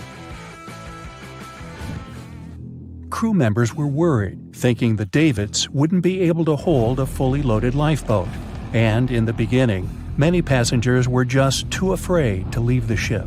They still thought Titanic was unsinkable and couldn't imagine the scenario that was going to happen 1 to 2 hours later. The crew was firing the first of 8 distress rockets. Unsuccessful. No one was close enough to help. By 1:20 a.m., they lowered 10 lifeboats. Number 8 had only 28 people in it. One of the passengers on the number 10 was 9-week-old Melvina Dean. She would later become the last survivor who lived until 2009 and turned 97. It was 2 a.m. already. 3 of the collapsible boats were the only lifeboats that remained on the ship. The bow of the vessel had sunk low and had tipped far under the surface. People around it could now clearly see stern propellers above the water. Crew members were lowering collapsible lifeboat D from the roof of the officers' quarters with over 20 passengers in it. As the ship's bow went under, the water was washing collapsible A from the deck. Those 20 people were struggling because their boat was partly filled with water. As crew members were trying to release Collapsible B, it fell. Before they righted it, the water swept it off the ship. 30 passengers still managed to find safety on the overturned lifeboat. At 2:17 a.m., the ship's wireless operator decided to transmit one last distress call. A minute later, the light on the ship finally went out. Titanic and all left on board plunged into darkness. The bow continued to sink, and the stern was rising higher above the surface, which placed great strain on the midsection. Horrible sounds were filling the night. Titanic, this massive, legendary ship so many people placed their hopes in and were excited about, broke into two between the third and fourth funnels. Reports would speculate it took about 6 minutes for the bow section to reach the ocean bottom. The stern settled back in the water before it rose again into a vertical position. It remained in this situation until it finally disappeared into the ocean. At 2:20 a.m., the stern apparently retained air inside and water pressure crushed it as it went down. The stern landed about 2,000 feet away from the bow. People consider the Titanic the fastest ship in the world. They thought it was unsinkable because 4 of its compartments could be flooded and that still wouldn't cause a critical loss of buoyancy. Its life was problematic since its beginning. While the ship was leaving port, it moved within a couple of feet of the steamer New York. It managed to safely pass by, which was a huge relief for all those worried passengers massed on the ship's decks. Titanic sailed off on the 10th of April. Its first journey was across the highly competitive Atlantic route. On the launch day, the Titanic became the biggest movable object in the history of humankind, 882 feet long, 92 feet wide. Not that big if you compare it with today's ships. The biggest cruise ship in the world today is Royal Caribbean's Symphony of the Seas, which is roughly 5 times the size of Titanic. If you put that ship in a vertical position, it would be nearly as tall as the Empire State Building, which is 1,250 feet without antennas. But Titanic was a huge attraction back in its time. At one moment of their journey, they stopped in France, after which they made another stop in Ireland. Once the final passengers boarded, the massive ship set out at full speed for their final destination, New York City. 4 days after the beginning of its journey, Titanic failed to divert its course from a huge iceberg, the story we all know about. Only 700 people survived, and most of them were women and children. The night was extremely cold, 1 hour and 20 minutes after Titanic had gone down to the bottom of the ocean. Survivors weren't even sure someone was coming to save them. Finally, they saw the light. It was Carpathia coming towards them. They came for the people in the lifeboats. The crew brought them aboard and pulled a handful of other passengers out of the water. Many ships tried to contact Titanic a few hours after it sank. Their messages were never returned. Later, when there was an investigation of what really happened, they discovered the Leyland liner California had been less than 20 miles away when Titanic was sinking. But the crew didn't hear the distress signals coming from Titanic because their radio operator was off duty. Countries from both sides of the Atlantic were shocked and horrified when they heard details of what happened to Titanic. They decided to make changes to ship operations, rules that would help avoid such events in the future. They held the first International Convention for Safety of Life at Sea, where they adopted rules for every ship to have lifeboat space for each passenger on board. Also, lifeboat drills became mandatory. They also decided to establish an international ice patrol. Its main role was to monitor icebergs in the North Atlantic shipping lanes. Ships also needed to maintain a 24-hour radio watch. Titanic wasn't built alone. Because of the size of this magnificent ship and all the new equipment it required, it would have been too expensive as a one-off. So the team built the Titanic alongside two sister ships, and both of them had eventful lifetimes. RMS Olympic came first. It was launched in 1910, and for a whole year was the biggest liner in the world. The Britannic was another sister ship that sailed for a while before it too ended down on the ocean bottom. But only Titanic became a legend and one of the most fascinating stories of modern history. The year was 1854, and the SS Arctic, the fastest passenger liner of its time, set out to cross the Atlantic. As it sailed through the misty veil, it slowly disappeared into the unknown. The Collins Line, an American shipping company, was started in 1818 and only began seriously trading in the transatlantic by 1835. Its steamships crossed the Atlantic from Liverpool to New York within just 10 days. Doesn't sound like a great speed today, I know, but back then, the same thing took other ships several weeks. Light on the water with their wooden hulls, powering through with a strong steam engine, those steamships were the favorite choice for many high-profile people. What could go wrong with such an advanced ship, they thought. This reminds me of some other ship everyone believed to be unsinkable. But anyway, back to the Collins Line. It grew to be a serious contender on transatlantic routes, with only one other competitor, the Cunard's Line. It was a British company also aiming to be the main force through the Arctic Passage. In 1835, the company received a new ship that traveled to Liverpool and came back to New York with the largest cargo ever at that time. From then, the Collins Line was steadily growing. It seemed like there would only be future successes for it.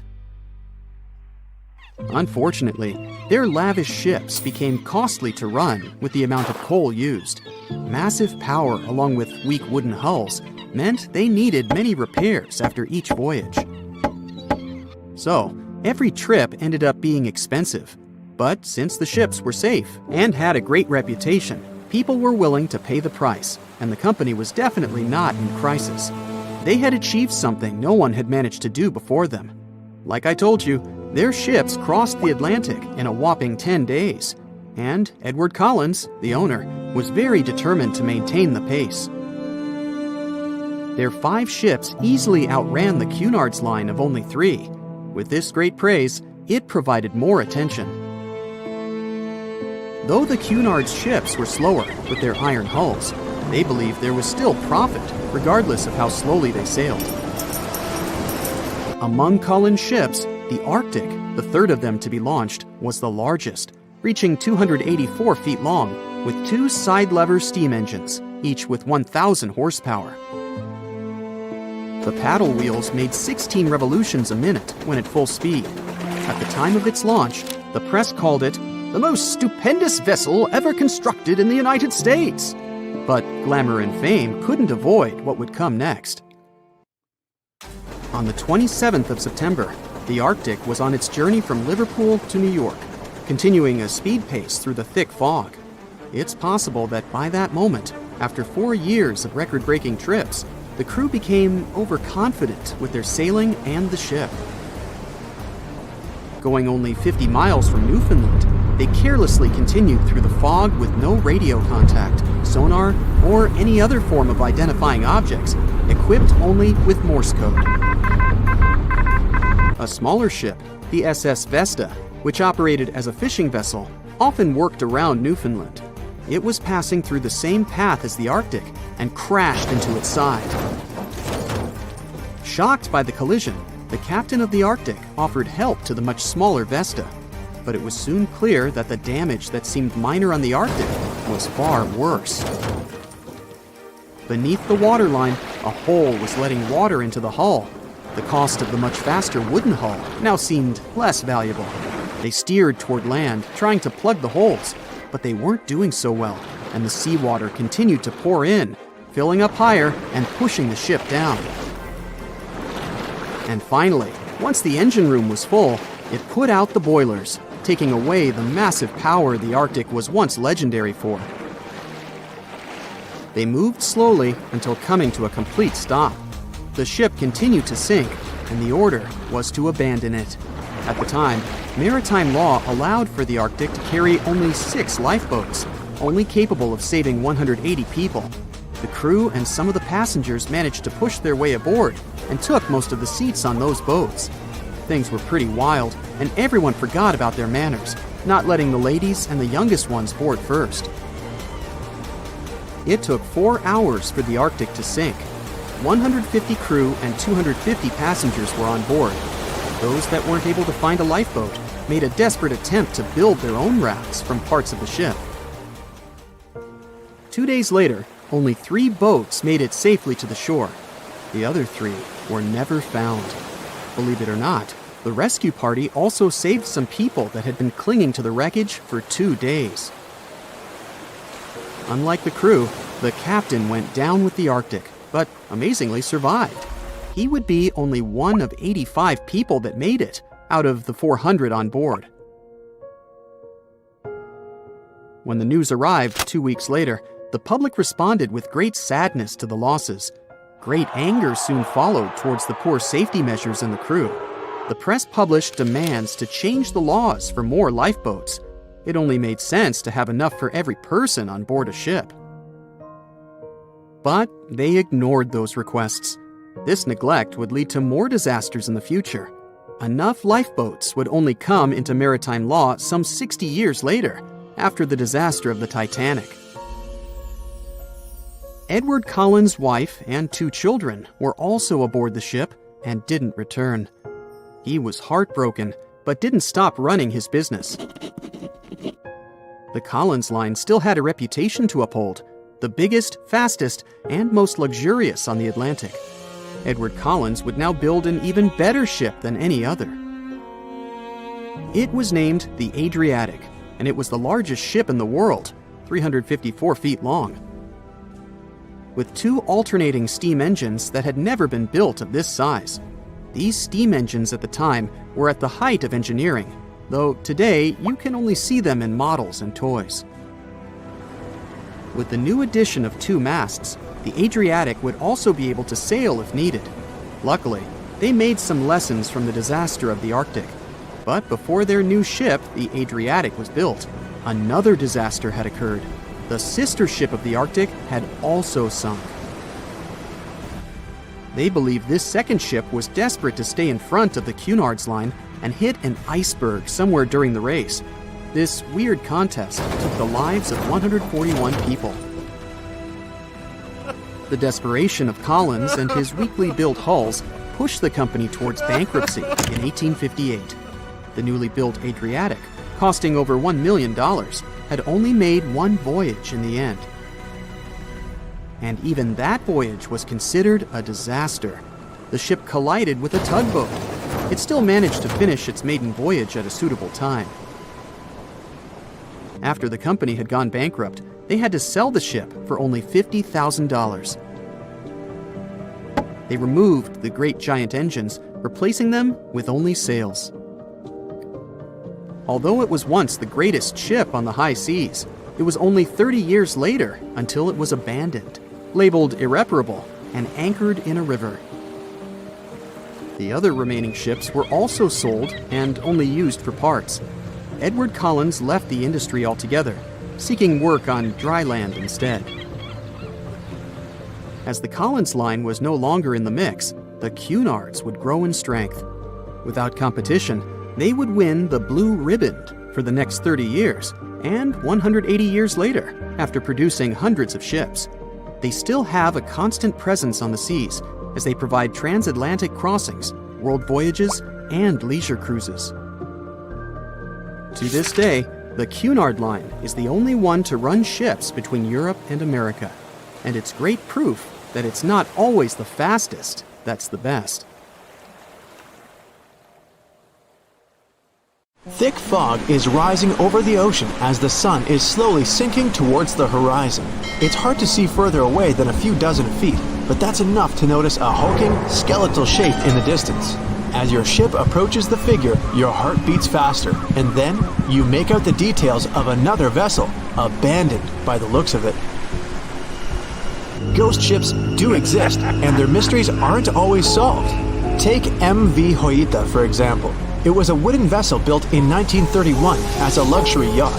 It had served well to various people over 20 years before it was bought by a Samoan sailor and became a merchant ship. In 1955, though, Hoita's service came to an abrupt and mysterious end. On October 3rd, it set sail for another trading voyage that should have taken no more than 48 hours. Delays happen in the sea, so when Hoita didn't arrive on October 5th as scheduled, there was little worry yet. But then it failed to come on the following day too. There was no distress signal or any other sign of Hoita's presence anywhere between its departure and arrival points. A search and rescue party was dispatched to find the ship, and for 6 days, they were scouting the area of nearly 100,000 square miles. On October 12th, the mission returned to the base empty-handed. Hoita vanished without a trace. It was only a month later that another merchant ship, Tuvalu, noticed the missing vessel far away from its route, drifting in the open sea and listing heavily. The sailors boarded the ship and found that all of its crew and passengers, 25 people total, were missing, along with all the cargo the vessel had been carrying. The radio was tuned to the International Distress Channel, meaning that the crew had been trying to ask for help, but they couldn't reach anyone because the radio cable had been damaged, limiting the range to 2 miles. The lifeboats were missing as well, indicating that people on board must have left the ship. Unfortunately, they seemed to have taken the logbook with them, leaving the rescue team clueless as to what had happened. Even today, the mystery of MV Hoita hasn't been solved yet. No one knows where the crew and passengers had gone and what had caused them to leave. SV Carol A. Deering wasn't a ghost ship in the usual sense of the word. There are no sightings of it in the open sea. Instead, it was found on the shore, but the circumstances of it running aground are a puzzle shrouded in mystery. Carol A. Deering was built in 1919 in Maine, and it was a large vessel made for commercial voyages. Unfortunately, despite its large cost of construction, it had only served for a year before its last trip. July 19, 1920. The ship was traveling from Puerto Rico to Rio de Janeiro via Newport News to deliver a cargo of coal. It was almost halfway to the final destination when the captain fell seriously ill, and the crew turned back to drop him and his son off and replace the captain. The voyage went without incident, but when it came to Barbados in December to resupply, there were strange moods among the crew. The first mate didn't seem to be happy with the new captain. No one paid much attention to it back then, when they probably should have. The last sighting of Carol A. Deering at sea was on January 28, 1921, when a lightship noticed it off the coast of North Carolina. There was some commotion on the quarterdeck of the ship, where the crew were normally not allowed. Then, another vessel sighted it, but there was already no one on the decks. On January 31st, the merchant ship was found hard aground in the Diamond Shoals, a site notorious for numerous shipwrecks that had been occupying there for centuries. When the search and rescue party boarded the ship, they found it abandoned, the log and personal belongings of the crew gone, along with the 2 lifeboats. There is still no answer to what happened on board of Carol A. Deering that January, although the most popular version was mutiny. Maybe we'll never find out the truth though. SS Bechimo is perhaps one of the most notable ghost ships in history. This large cargo steamer was built in 1914 in Sweden and plodded its way dutifully over 16 years, trading provisions for pelts with native tribes of Alaska and Canada. But then, on October 1st, 1931, Bechimo got caught in pack ice. At first, it seemed the crew would be able to wait it out and continue on their route because the ship broke free in a couple of days. But in less than a week, it became caught again, this time for good. In another week, a rescue party was sent to fetch 22 of the Bechimo's crew, while another 15 remained behind to wait through the winter if necessary and get the ship back. But a month later, after a powerful blizzard struck their camp, the sailors went out of their shelters only to find the ship gone. Luckily, a few days later, a native hunter told them Bechimo hadn't been lost yet. He'd seen it about 45 miles from where they had been stationed. They managed to track it down, but decided the ship wouldn't survive the winter. So they took the most valuable cargo from its hold and abandoned it. They were wrong though. SS Bechimo did survive that winter, and many more that followed. When the ice broke, it sailed away on its own, drifting listlessly along the shores of Canada and Alaska. There were numerous sightings of the ghost ship, sometimes adrift in the open sea, and at other times stuck in the pack ice again. People attempted to board and salvage it, but weather conditions or lack of equipment always prevented them. SS Bechimo was last sighted by native Alaskans in 1969, 38 years after its abandonment. What became of it later remains unknown. The story of SS Orang Medan is one of the most puzzling and harrowing ghost ship stories of the 20th century. No one even knows for sure if the ship even existed in the first place. It wasn't recorded in Lloyd's Shipping, the International Register of Ships, which makes it either a tall tale or a vessel that avoided being officially recognized for some shady reasons. In any case, the accounts as to what happened to the Medan vary. According to most reports, it was carrying some unknown cargo in the Indonesian waters when a distress call was received by another ship in the vicinity. The officer on duty heard an SOS message, but its contents are different depending on the accounts. The message did not repeat, and the crew of Medan didn't answer to any attempts to contact it back. The ship that received the distress call hurried to the rescue, but they only reached the vessel the following day, when it was already drifting and slightly listing. When the rescuers boarded the ship, they found that none of the crew had survived. However, one lifeboat was missing, which implied that there was at least one crew member who managed to escape. What happened to the rest of the people on board remains a mystery to this day. Still, there are no hard facts about this story, so we might never find out whether SS Orang Medan was actually a ship and not a thing of fiction. SV Zabrina was a 3-mast sailing barge built in 1873 for river trade ships in South America. She served for well over 4 decades, proving to be a sturdy and reliable ship. It was later transferred to Europe, where it continued serving its purpose well. But then, in October 1917, Zabrina set sail on a regular voyage only to be found ashore several days later. Mysteriously, although the ship was perfectly intact, the entire crew of 5 and the captain were gone. There is no direct evidence or hard facts as to what really happened that day. The most convincing theory is that the crew were washed away from the deck because of an underwater explosion. And then the ship sailed ahead without them. But the truth, as always, remains unknown. April 1912 marked one of the most terrible tragedies in the history of the world. The most unsinkable vessel, the pinnacle of engineering at that time, the huge Titanic, sank. On that dark, moonless night, the ship had many chances to save its passengers. There was another ship just a few miles away that could have saved the Titanic, but it didn't. It wasn't a phantom ship, and it's not some legend or a theory. This is a documented reality. There are records and witnesses' statements confirming this. But why didn't this ship help? Let's find out what happened that night by looking at these events from 3 different points of view. Let's start with the Titanic version. 11:30 p.m. The moon hides behind black clouds. Visibility is bad. Everything is calm on the Titanic. Under the captain's guidance, the communications operator stays in touch with the mainland through the radio. At this moment, some stranger breaks into the frequency, interrupting the operator's communication. It's unclear what this strange man wants and what he's talking about. The operator doesn't try to figure it out. He shouts at the guy, demanding him to disconnect. The connection is interrupted.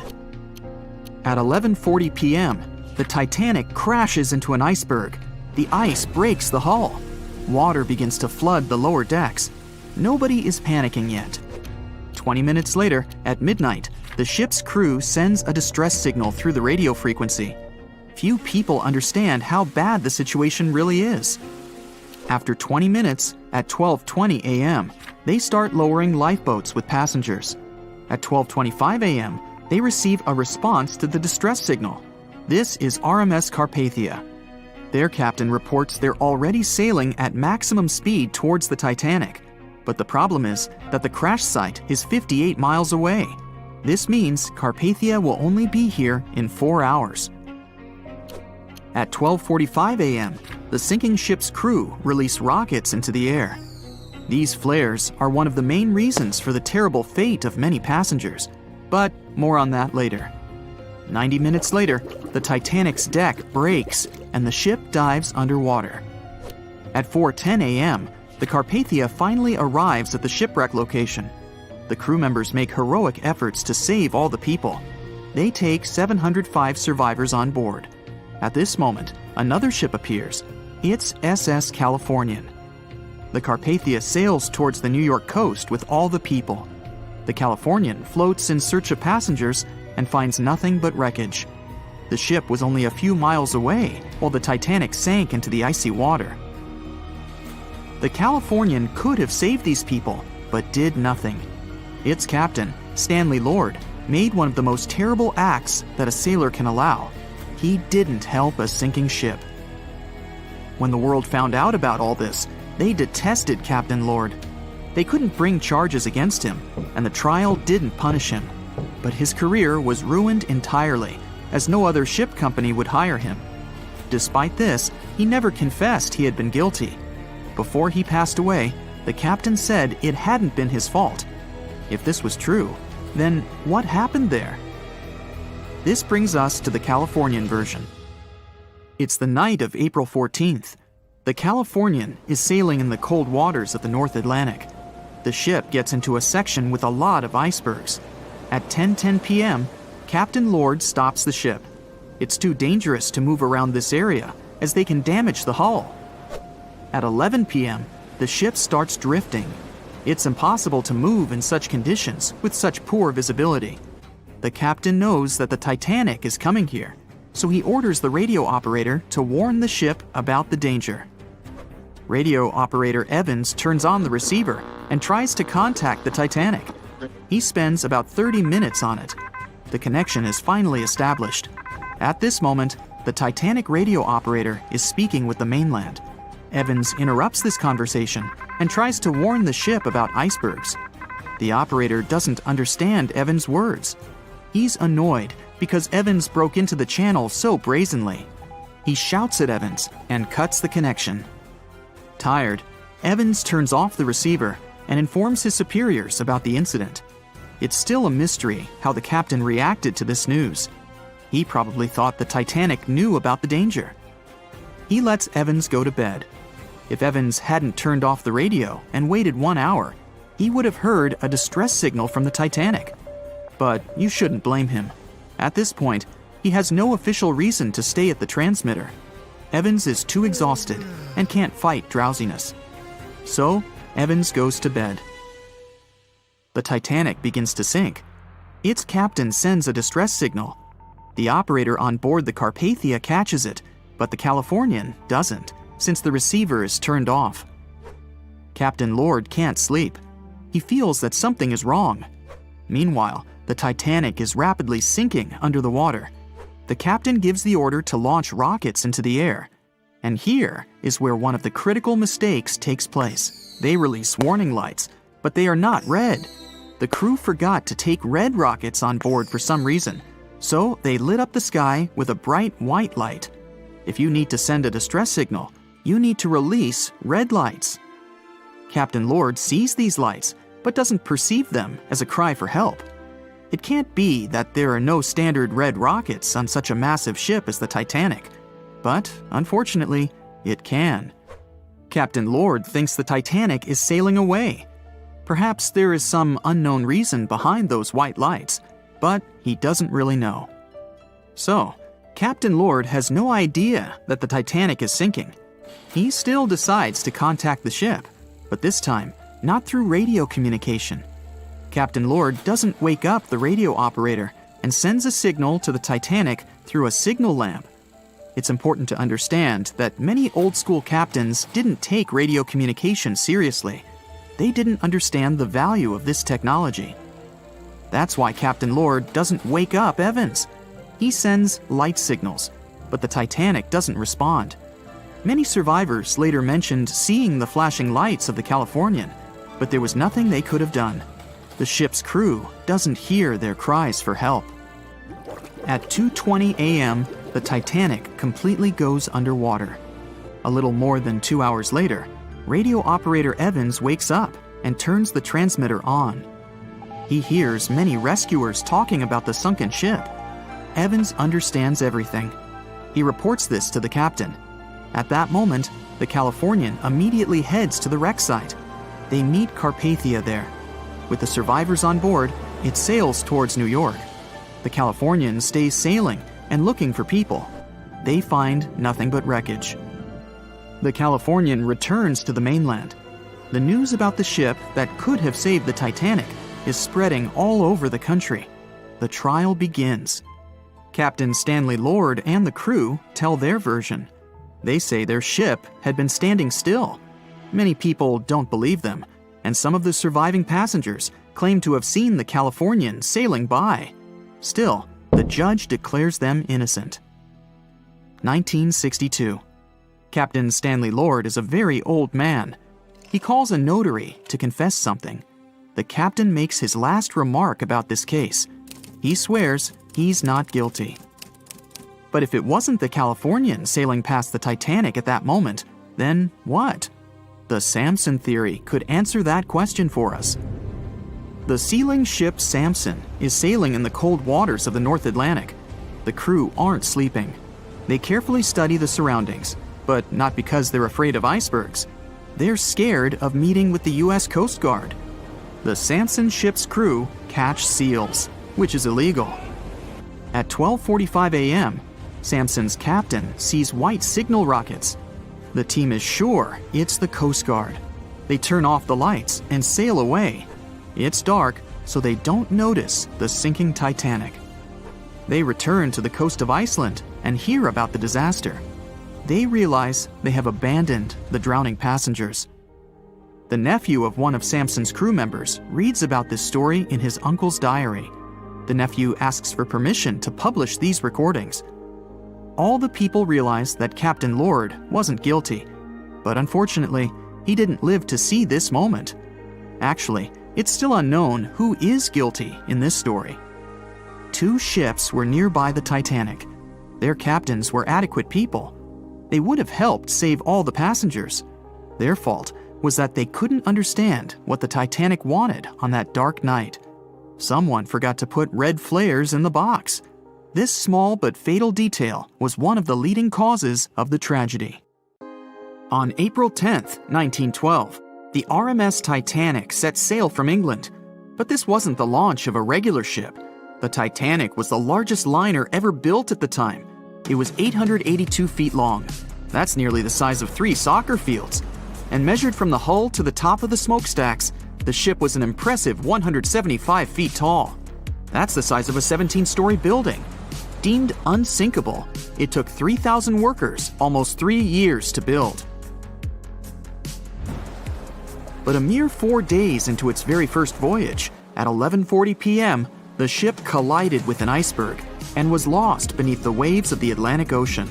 It took the liner only 2 hours and 40 minutes to sink. And of more than 2,200 passengers and crew members on board, only 706 survived. The wreck would remain lost for another 73 years, hiding its many secrets within the frigid Atlantic waters. And if it wasn't for a man whose whole life had been devoted to exploring the sea, the giant ship might have remained lost for a lot longer. That man was Robert Ballard. As a child, Ballard was obsessed with the ocean. This fascination started when he was just 12 years old. That's when he watched a film adaptation of Jules Verne's science fiction novel, 20,000 Leagues Under the Sea. It had everything to spark a young person's imagination, from adventure and strange creatures to a powerful underwater vehicle called the Nautilus. It could travel anywhere in the world you wanted to go. From that moment, life on dry land was no longer in Ballard's future. When he was 23, he was assigned to the Deep Submergence Group. There, he helped develop techniques to search the ocean floor. His biggest accomplishment was the creation of Alvin. It was a small, easy-to-maneuver submarine that could carry 3 people. It also featured an external mechanical arm designed to gather underwater samples while the crew remained safe and dry inside. Alvin the submarine quickly proved useful for a variety of tasks. For example, once it was used to track down an aircraft that had crashed into the sea. But the vessel experienced a series of setbacks.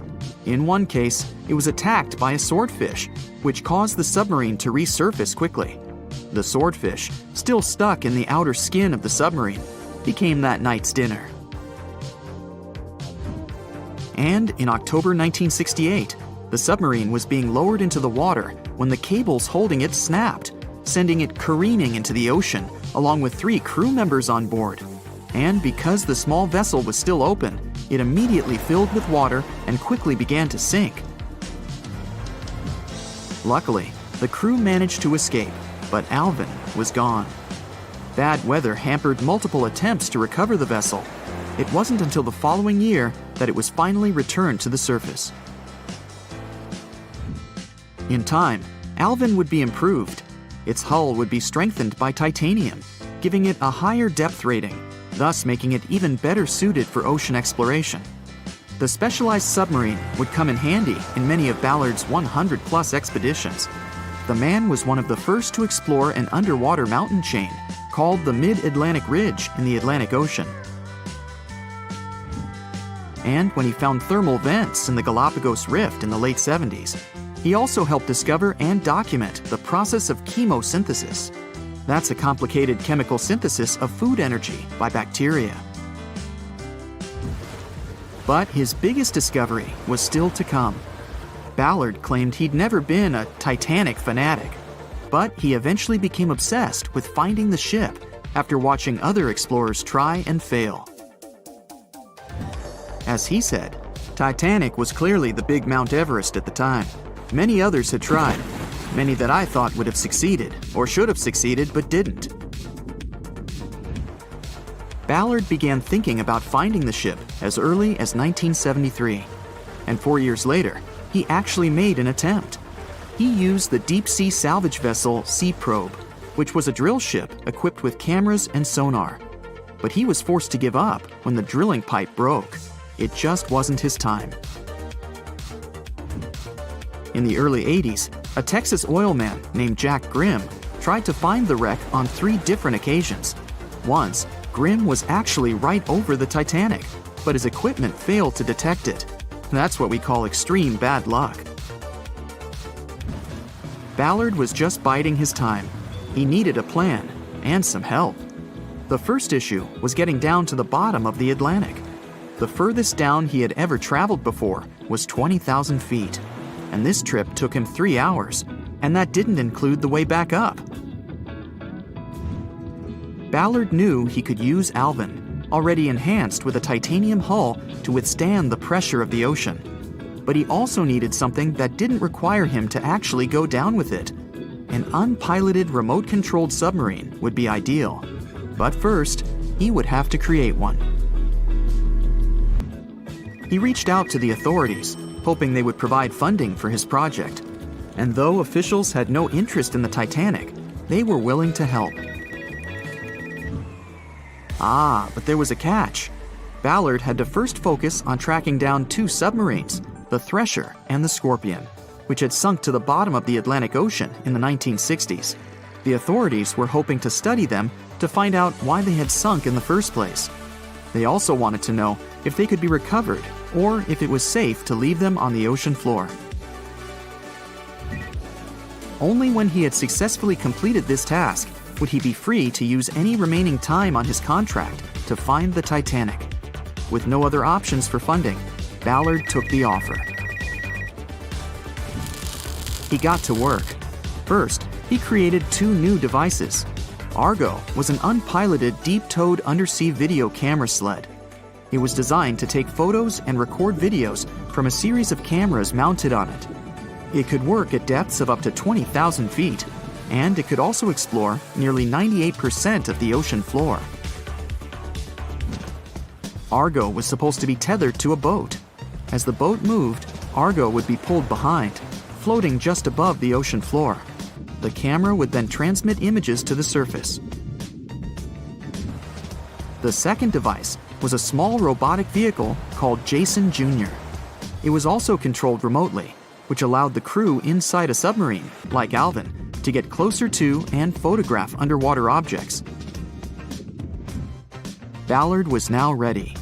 He knew he had to find those submarines quickly, and it didn't take him long. Much to his relief, the search was relatively simple, and he was able to fulfill his obligations with 12 days to spare. With almost 2 weeks to devote to finding the Titanic, he set out to explore the ocean. He focused the search close to Newfoundland, Canada, pulling Argo along the ocean floor and reviewing the images it collected. And after a few days of nothing, they eventually found riveted hull plates and a boiler. Could this be it? The next day, a ship's large bow was revealed. On September 1st, 1985, Ballard and his fellow crew members realized they had finally found the infamous ship. The discovery resulted in a mix of emotions. Ballard was excited to be the first to find the Titanic's final resting place, but he was also overwhelmed by the sense of grief for those who had suffered when the ship had gone down. Over the next 4 days, the crew explored the wreck. They found the crow's nest, from where the iceberg had first been spotted. Plus, there was finally evidence of how the massive ship had split in two before sinking, with both halves of the ship found. There was furniture and dinnerware, and sadly, several leather shoes of those who hadn't made it to safety were scattered about the ocean floor. Ballard succeeded where others had failed and became an instant celebrity around the world. You'd think that locating the Titanic would be enough for one man, but not for Ballard. In 2019, he took on the challenge of solving another mystery, the disappearance of Amelia Earhart. Earhart had attempted to be the first woman to fly around the world. Unfortunately, she disappeared somewhere over the Pacific Ocean in 1937. She and her plane were never found. Ballard hoped that his luck with the Titanic would help with finding where Earhart had gone down, but his expedition failed to find anything. And though Robert Ballard has found more shipwrecks than anybody else, it's only the tip of the iceberg. It's estimated that there are over 3 million shipwrecks in the ocean, and Ballard has only located 100 of them. Now, in his late 70s, the man is hoping to encourage young people to continue his work of exploring the ocean and its many mysteries. In 1989, he started the Jason Learning Project to inspire grade school students to pursue science, technology, engineering, and math. He has his own research vessel called the EV Nautilus, after the name of the submarine in Jules Verne's novel, a fitting tribute to the story that inspired his career. The night was dark and scary. A few hundred people were sitting in lifeboats, not knowing what would happen next or what their lives would look like from that moment on. All they knew was the giant ship they had been sailing on just a couple of hours earlier disappeared in front of their eyes. They were alone, waiting for help. Is anyone even coming? They had no idea if the rest of the ships that were traveling relatively close to them had heard their call for help. There was nothing else to do but wait. The Titanic, an iceberg, and one night, April 14th, 1912. It's one of the most famous stories from modern history that everyone talks about, even now, more than 100 years later. The 16 lifeboats on board could only accommodate a little more than 50%, 1,178 people, of the total number of passengers that were on board. And many of them were still half empty. In one of them, there was a little 2-month-old girl, Milvina Dean, the youngest passenger on board the giant ship. Her parents had decided to leave England because they wanted to build a better life in the United States. Her father had some family in Kansas, and he hoped they could start their own business there. The Dean family didn't actually choose to be on board this giant legendary liner, but because of a coal strike, they got transferred there, so they boarded it at Southampton as third-class passengers. Milvina's father felt when their ship hit the iceberg on that cold and seemingly peaceful night. He immediately went up to investigate. When he saw that people were panicking and that the crew members were giving warnings on the actual danger of the situation, he rushed to their cabin to find his wife. He told her to dress the children and quickly go up on deck. The crew members gave the order to get the lifeboats ready and start transferring women and children there first.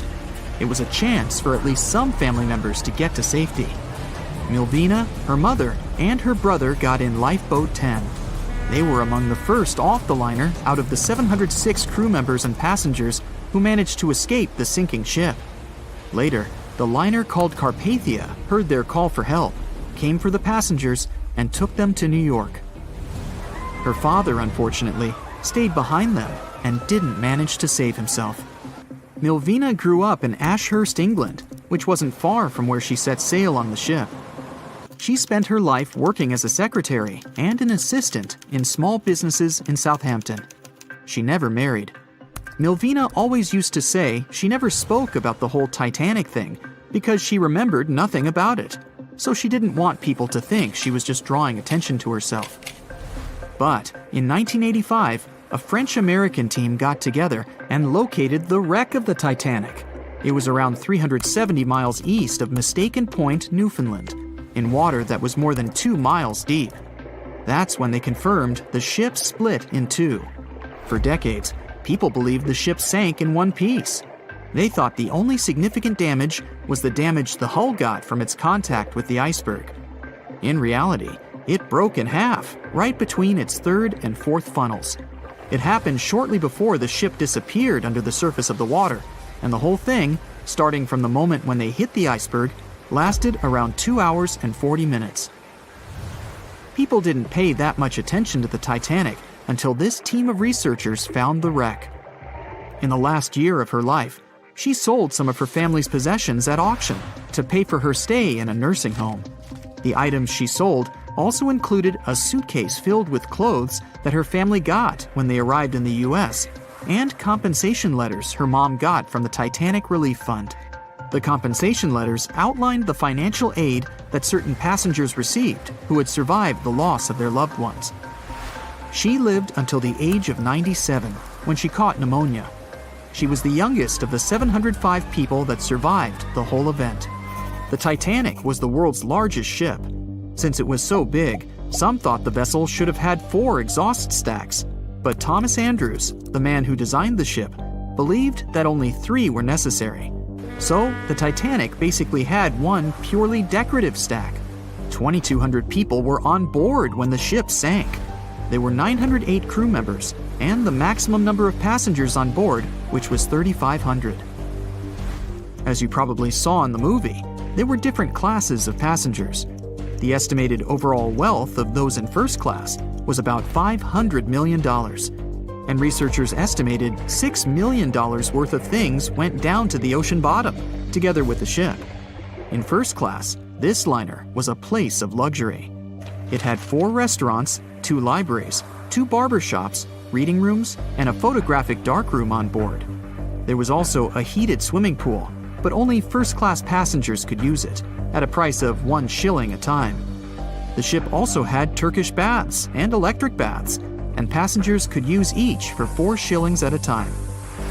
The cost to build this massive giant was $7.5 million, but that was back in 1912. Today, it would be about $200 million.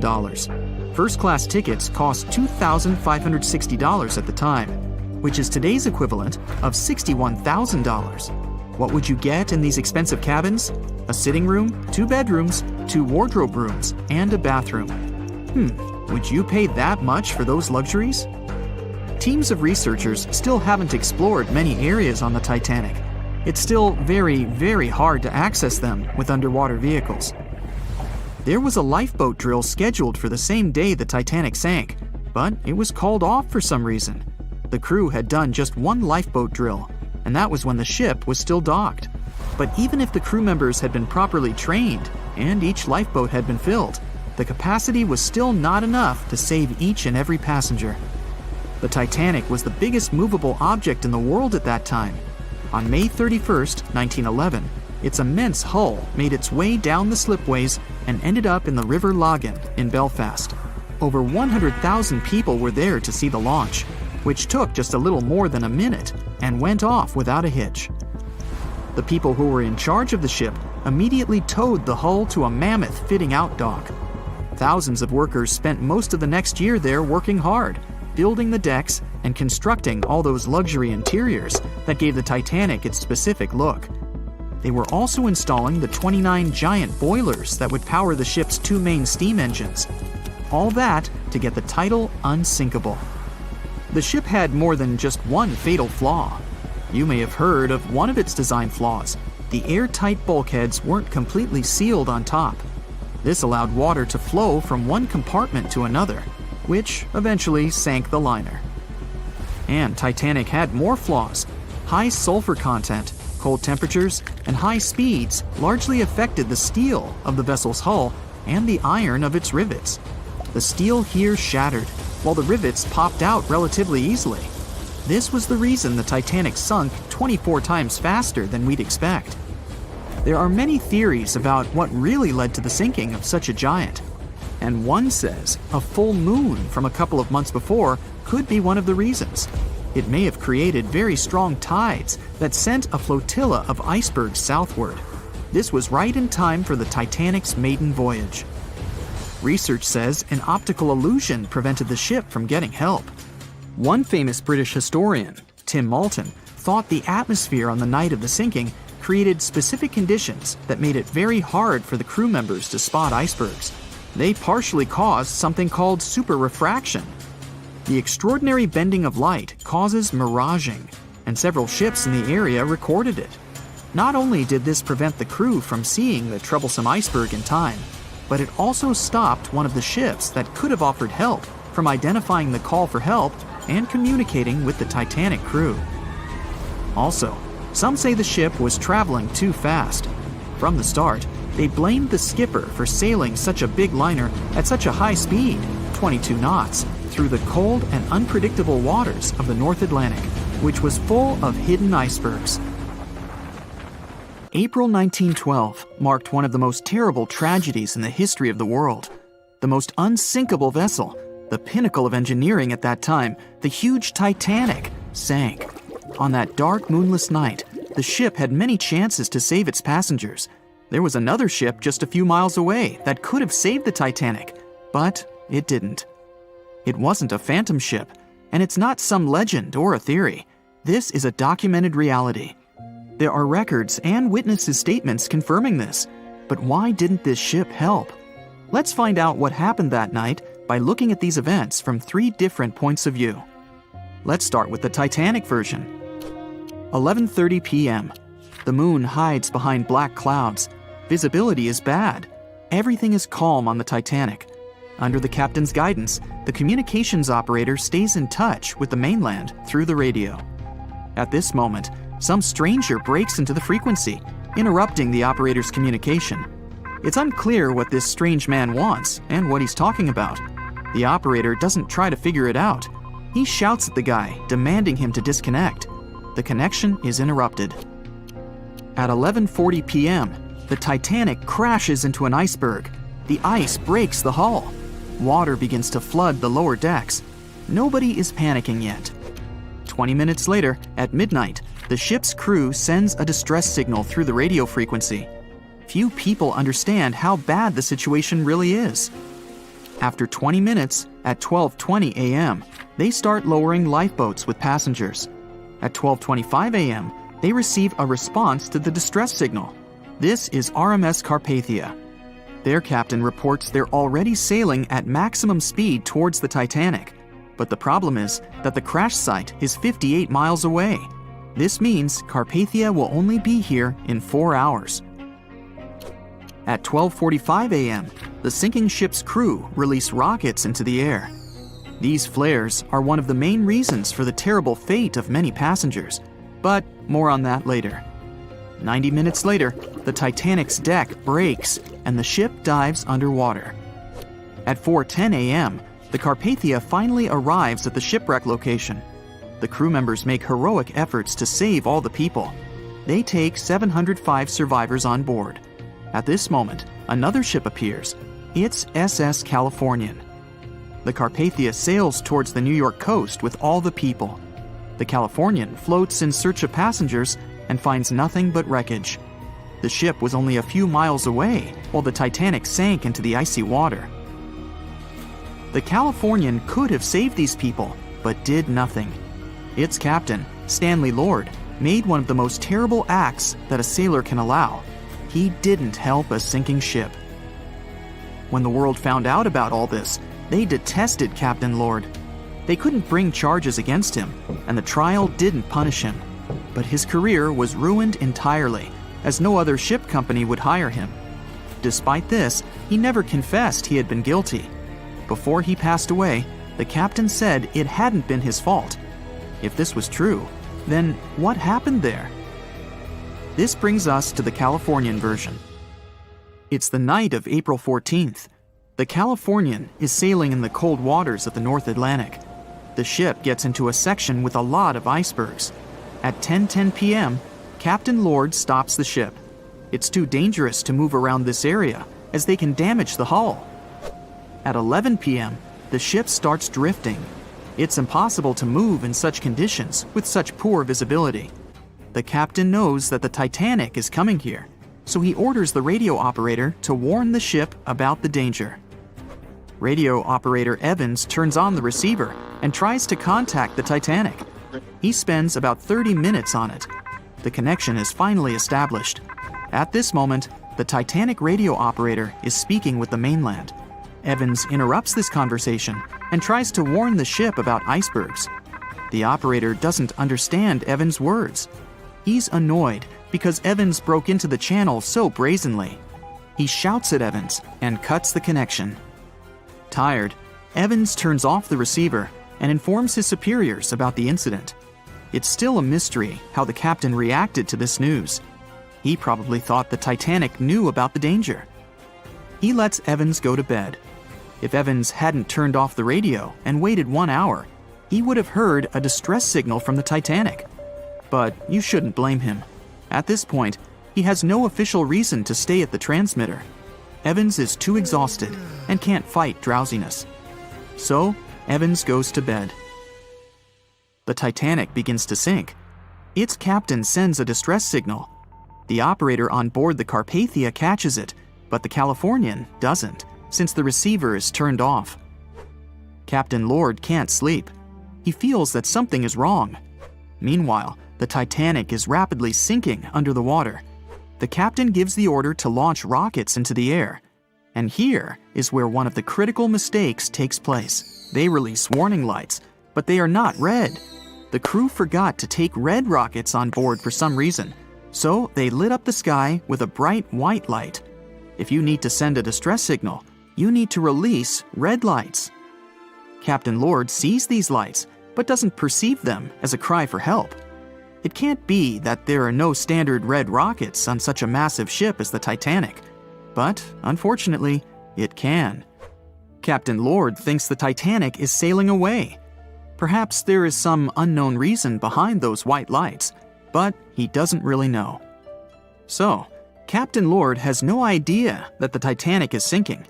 He still decides to contact the ship, but this time, not through radio communication. Captain Lord doesn't wake up the radio operator and sends a signal to the Titanic through a signal lamp. It's important to understand that many old-school captains didn't take radio communication seriously. They didn't understand the value of this technology.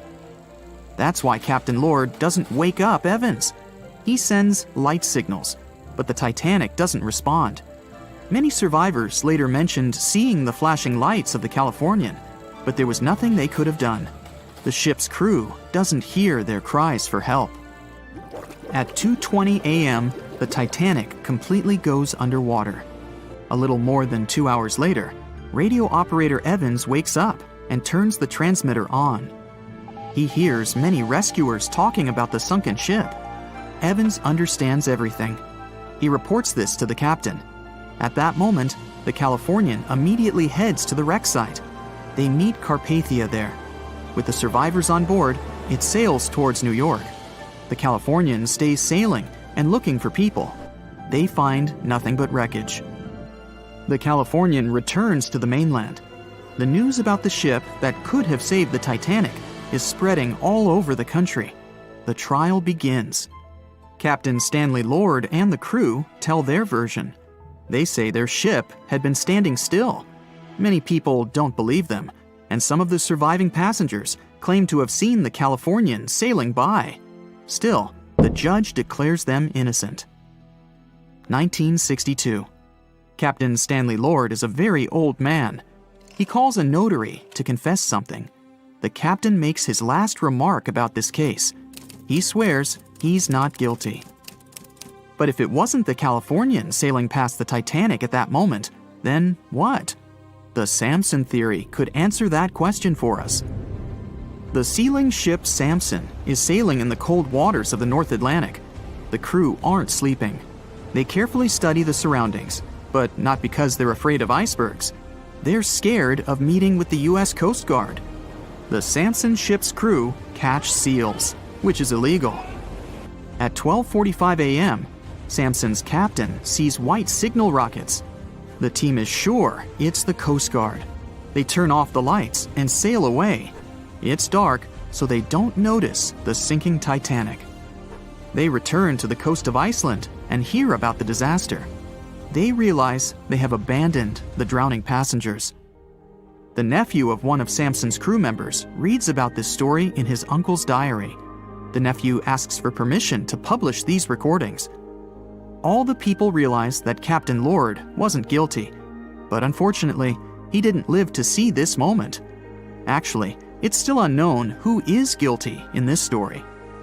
2 ships were nearby the Titanic. Their captains were adequate people. They would have helped save all the passengers. Their fault was that they couldn't understand what the Titanic wanted on that dark night. Someone forgot to put red flares in the box. This small but fatal detail was one of the leading causes of the tragedy. So in 2017, over 25 million people boarded cruise ships all over the world. Now, if you're keeping count, that's more than the total population of Greece. It's become America's favorite choice when it comes to going on vacation. It's easy to see why hopping aboard a cruise ship becomes more popular each year. Heading out on a cruise is also coming back in style with newer generations. 2/3 of Gen Y and millennials say that cruising is their new preferred type of vacation. How's that? Well, let's see. It's easy to plan in advance. On board, you can find activities for all family members, and you get a chance to visit several different destinations in one trip. An added bonus of booking a cruise? You can sample various places for a future time off.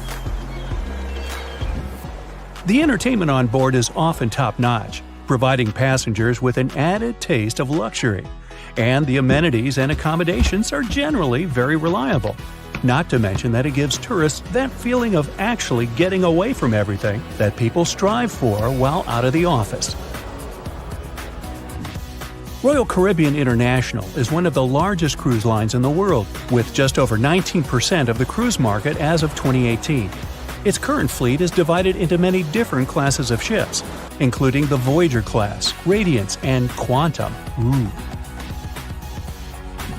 The latest addition to the Royal Caribbean International's impressive fleet was built in 2018. Wonder of the Seas is now the largest cruise ship in the world. Since this spectacular liner has just had her maiden voyage in March 2022, let's look at some of the incredible perks it has to offer its passengers. For starters, the boat is so big that it had to be split into neighborhoods. Well, it figures since Wonder of the Seas can accommodate almost 7,000 passengers. Fond of New York? Well, no worries. Wonder of the Seas has a central park of its own, with an estimated 10,000 plants to check out. The ship's central park is a feature of all Oasis-class ships, being one of the so-called neighborhoods. Let's look at some other areas, shall we? Like this boardwalk, a place that includes an arcade, a candy store, and a sports bar. It's best suited for long walks. There's a pool and sports zone on Wonder of the Sea. These areas feature the ship's numerous pools and hot tubs. There are many activities to check out on the sports court. Then there's the Royal Promenade, or Promenade if you prefer. That's the main road on Wonder of the Seas, with bars, lounges, and places to grab a cup of coffee, or a luxurious latte. The entertainment neighborhood is the focal point for leisure activities on the ship. Here, guests can find a comedy club, an ice skating rink, and even a theater. The spa and fitness area is a tranquil zone with a huge array of treatments available. The fitness center is free of charge, by the way, so there's no excuse for guests to skip a leg day. An extra eighth zone was added to Wonder of the Seas. It's called the Suite Neighborhood. This is an exclusive area designed for guests staying in the suites. Oh, now I get it. It's located at the top of the ship. Guests here have designated staff members called Royal Genies. Yeah, if you rub a lamp in your suite, they appear. Nah, not really. The genies are similar to butlers. They can cater to just a few cabins. Of course, the cruise line wants to divert other guests from asking these crew members various questions and taking their time. That's why the genies don't wear name tags in public areas. As for its itinerary, Wonder of the Seas was initially supposed to be homeported in China, but Royal Caribbean decided to move the liner to the United States. In March 2022, the ship started its journey with 7-night Eastern and Western Caribbean itineraries. In May 2022, Wonder of the Seas is scheduled for a trip to Europe, with Western Mediterranean cruises from Barcelona and Rome planned for its guests. Passengers will also be able to visit Palma de Mallorca, Spain, and Capri, Italy. When the summer season is over, Wonder of the Seas is scheduled to return to Florida to offer year-round sailing starting November 2022. And by the way, there is no truth to the rumor that a special cruise only for highly allergic and hay fever sufferers will be called the Wonder of the Sneeze. Nope, not at all. Now, it's hard to imagine a ship so massive that can accommodate so many amenities on board. For example, the Titanic was the largest ship of its time, measuring 882 feet in length. And Wonder of the Seas is not only 1,188 feet long, it's also 36% taller and 34% wider. Speaking of lifeboats, which I am about to, Titanic had a mere 20 lifeboats on board, which was tragically not enough to fit all the passengers after the ship hit the iceberg.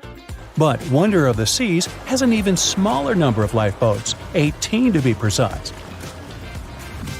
Sounds weird and dangerous? Well, not really, given that each of these lifeboats can accommodate up to 370 people. It means that all the passengers and crew members, an estimated 8,000 people if fully booked, are going to be safe in case of an emergency. If we could somehow have a race between the two ships, well, Titanic was in fact the faster ship out of the two, beating Wonder of the Seas by 1 knot per hour. Cruise ship passengers today are more interested in the experience rather than the speed of the boat itself. That's why how fast a ship can travel is not an extremely important aspect nowadays. In terms of costs, Titanic cost around $7.5 million at the time of its construction. It's the equivalent of about $200 million today. How about Wonder of the Seas? Well, it cost a staggering $1.35 billion to build, making it 6 times more expensive than the Titanic. How about we compare ticket prices? Well, in this case, the least expensive ticket on Titanic was £7. It's about $1,000 today. The cheapest ticket on Wonder of the Seas is currently $423, but prices may vary depending on the location, season, itinerary, and how much you tip your Royal Genie. And I know you were going to ask, how about icebergs? Well, Titanic steamed in the frigid North Atlantic, where you had to be on the lookout for those. Wonder of the Seas will be cruising the balmy Caribbean, where the worst thing you can hit on is 17 and blackjack. Oops, busted. Anyway, set side by side with its other sisters from the Royal Caribbean fleet, Wonder of the Seas is equally as impressive. The company's earliest ships could host about 2,500 people. This included passengers and the staff. Such ships were Splendor of the Seas, Legend of the Seas, and the smallest of them all, Thumbelina of the Seas. No, wait, that should be Empress of the Seas. Oops, my bad. The largest ships in the company's fleet can now house about 9,000 people altogether. That's almost 3 times the size and capacity of the earlier liners. Wonder of the Seas is one of them, as well as Harmony of the Seas and Symphony of the Seas. Are you seeing a pattern here? Yep, if you ever encounter a ship with "of the Seas" in its name, it's safe to assume it belongs to Royal Caribbean. But if it's a can of tuna, it might actually be Chicken of the Sea. Hey, I like tuna. Now, choosing between cruise ships based on their size is like wondering if you should visit your local museum or the Louvre in Paris. It all depends on your preferences. Some families prefer small settings. Others are a fan of large spaces that can provide everything they need. Historically, it's equally as exciting how far we've come in terms of maritime transportation. The SS Royal William, for example, was the first boat to ever make a transatlantic voyage almost entirely steam-powered in 1833. And it was a mere 160 feet long and could house roughly 155 passengers. And if the seas were calm, then they were housed less roughly. Similarly, the first modern megaship in the world was the MS Sovereign of the Seas. Launched in 1987, it was only 888 feet long and could carry a little under 3,000 passengers. Size and capacity are not the single improvements added to newer cruise ships out there. Recent technological developments in artificial intelligence and facial recognition have allowed cruise operators to ensure faster, smoother boarding for passengers. If, in the past, it took from 60 to 90 minutes for all passengers to board a ship, nowadays, cruise ship operators manage to get people comfortably settled in less than 15 minutes. Now, I'm sure you're already eager to book a ticket, but let's look into some of the more interesting activities you can try on board Wonder of the Seas. This way, you'll know what you're getting yourself into. All Royal Caribbean ships have loads of artworks available for their guests to enjoy. But Wonder of the Seas goes above and beyond, even featuring statues of astronauts in key locations around the ship. You'll find the first astronaut looking through the glass at the promenade, while a second one is busy rock climbing at the boardwalk. The third and last astronaut is more of a movie fan. This statue can be found near the movie screen sitting area. Going astronaut sightseeing is proving to be quite the experience among guests. In the areas with no access to sunlight, Wonder of the Seas features virtual balconies. In case of bad weather, guests can still have a feeling of the outdoors, but without having to hide from wind or rain. Teenagers have a place of their own reserved on the ship. There's a special club with a private hot tub, selfie area, games, and comfortable seating. The inside part of this club features a vending machine, an interesting collection of literature, and tables for foosball. Well, sign me up. Meet Arthur John Priest. No, he isn't famous for being a painter or for discovering some long-lost treasure. He didn't invent some cool gadget or break any world records. No, Arthur John Priest is famous simply for being unsinkable. Proving one can be both lucky and unlucky at the same time, Priest was involved in, and survived, several mishaps at sea, including the fateful maiden voyage of the Titanic. Priest was not a rich man interested in sailing for pleasure. He was part of the working class, employed as a stoker or fireman, stuck for hours within the hot bowels of large steam-powered vessels. His job was dirty and difficult. He was responsible for keeping the furnaces lit, feeding them coal to ensure enough steam was produced for the engines to work. He had to be careful about not overheating the system or setting fire to the whole ship. The furnaces had to be carefully watched and constantly fed. He breathed it all in a while, working and fighting with the sweat and the dirt. He would often work shirtless because of the heat, and was always covered in black coal dust. And when he finally had a break, his shared living quarters were nearby in the same part of the ship. He must have been good at his job, though, because he had no trouble finding work. But wherever he went, bad luck seemed to follow. The first incident was a mild one. As a young man, Priest worked on the RMS Asturias. The passenger liner first set sail in 1907, traveling between Southampton in the UK to Buenos Aires in Argentina. At some point during its maiden voyage, the ship suffered a small collision. The damage was bad enough that the ship returned for repairs. Thankfully, there were no reports of any serious injuries. Priest, unfazed, simply went to work on another ship, but his bad luck lingered on the Asturias. In 1914, the Asturias became a hospital ship, helping care for sick men and women around Europe while bringing them home to England. But in March 1917, at just around midnight, the ship was struck by a foreign object. Its hull was breached and the engine room flooded. The captain ordered everyone to abandon the ship, sending crew, patients, and health staff scrambling for the lifeboats. The vessel was still moving, powering through the water because the main controls, located within the flooded engine room, could not be turned off. The captain refused to leave the ship while people were still trying to escape. He was able to aim the Asturias towards Bolt Head, where it finally hit land and couldn't sink. The remaining lifeboats were lowered and the final survivors made it to safety. When they studied the damage on the ship later, the Asturias was declared a total write-off. It might be hard to pin this particular disaster on Priest. After all, he wasn't even on the ship at the time. But it seemed that many of the ships on which he served were destined for trouble. His bad luck followed him to his next job on the RMS Olympic, a massive ocean liner. The Olympic was big. In fact, it had been designed and built as part of the fleet that included the Titanic. But with size came sacrifice. The Olympic was great at moving in one direction, but very difficult to handle when it needed to turn. It was September 1911. The Olympic was trying to alter its course. The Hawk, a smaller ship sailing nearby, didn't give the larger vessel enough room to maneuver, and the two slammed into each other.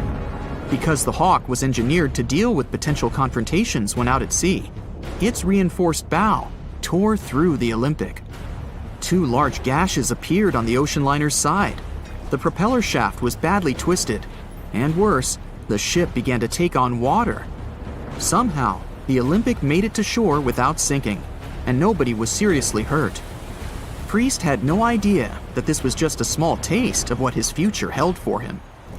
He next found employment on a brand new ship, a better ship, an unsinkable marvel that was said to be the biggest vessel to have ever been built. Yes, he was going to work on the Titanic. And what a job! It took 29 boilers, requiring 850 tons of coal a day to produce enough steam to power the Titanic. Priest was just one of 150 stokers toiling away in the ship's underbelly, keeping those fires burning day and night. He made around $30 a month. But on April 14, 1912, he would find himself flung from a world of extreme heat to one of blistering cold. At approximately 11:35 p.m., the crew spotted an iceberg. The Titanic tried to avoid it, but the alarm had been sounded too late. 5 minutes later, the two collided. The iceberg tore through the hull, and the once watertight compartments inside were badly ruptured. As the cold Atlantic water flooded in, the ship began to sink. Distress signals were sent, but the closest ship, the Carpathia, was over 3 hours away. In the dark of night and stuck in the middle of nowhere, the crew and passengers panicked. Those who could scrambled for the lifeboats. Others jumped into the icy waters. In total, only 706 survived that terrible night. Priest, at the time of the collision, was down in the ship's lower quarters. He was on break, relaxing from a hard day of work. And as the ship went down, so did his chances of survival. He and his fellow workers were in the most dangerous position on the ship. They had to make their way through a maze of corridors and gangways, some of which were flooded, in a mad dash to the deck. And then they faced the frigid water, jumping in and desperately swimming to safety. The ocean was so cold that Priest even suffered frostbite before finding his way onto a lifeboat. He was one of only 44 stokers to survive that night. After an experience like that, most of us would never set foot on a boat again. But Priest had to work. His next job also ended in disaster. He was offered employment on the HMS Alcantara. It went down in 1916, and Priest was again one of the few to make it to safety. He was badly wounded in the process. But he kept pressing his luck, and his next job as a stoker may have felt eerily familiar. He would be working on a ship built by the same people behind both the Olympic and the Titanic. And this ship, named the Britannic, was the biggest of the three. It was also believed to be a superior vessel, fitted with new safety features after the Titanic sank. For example, it had 48 open lifeboats, 46 of which were the largest ever used on a ship before. 2 of these were even motorized and equipped with special communication devices. The good news?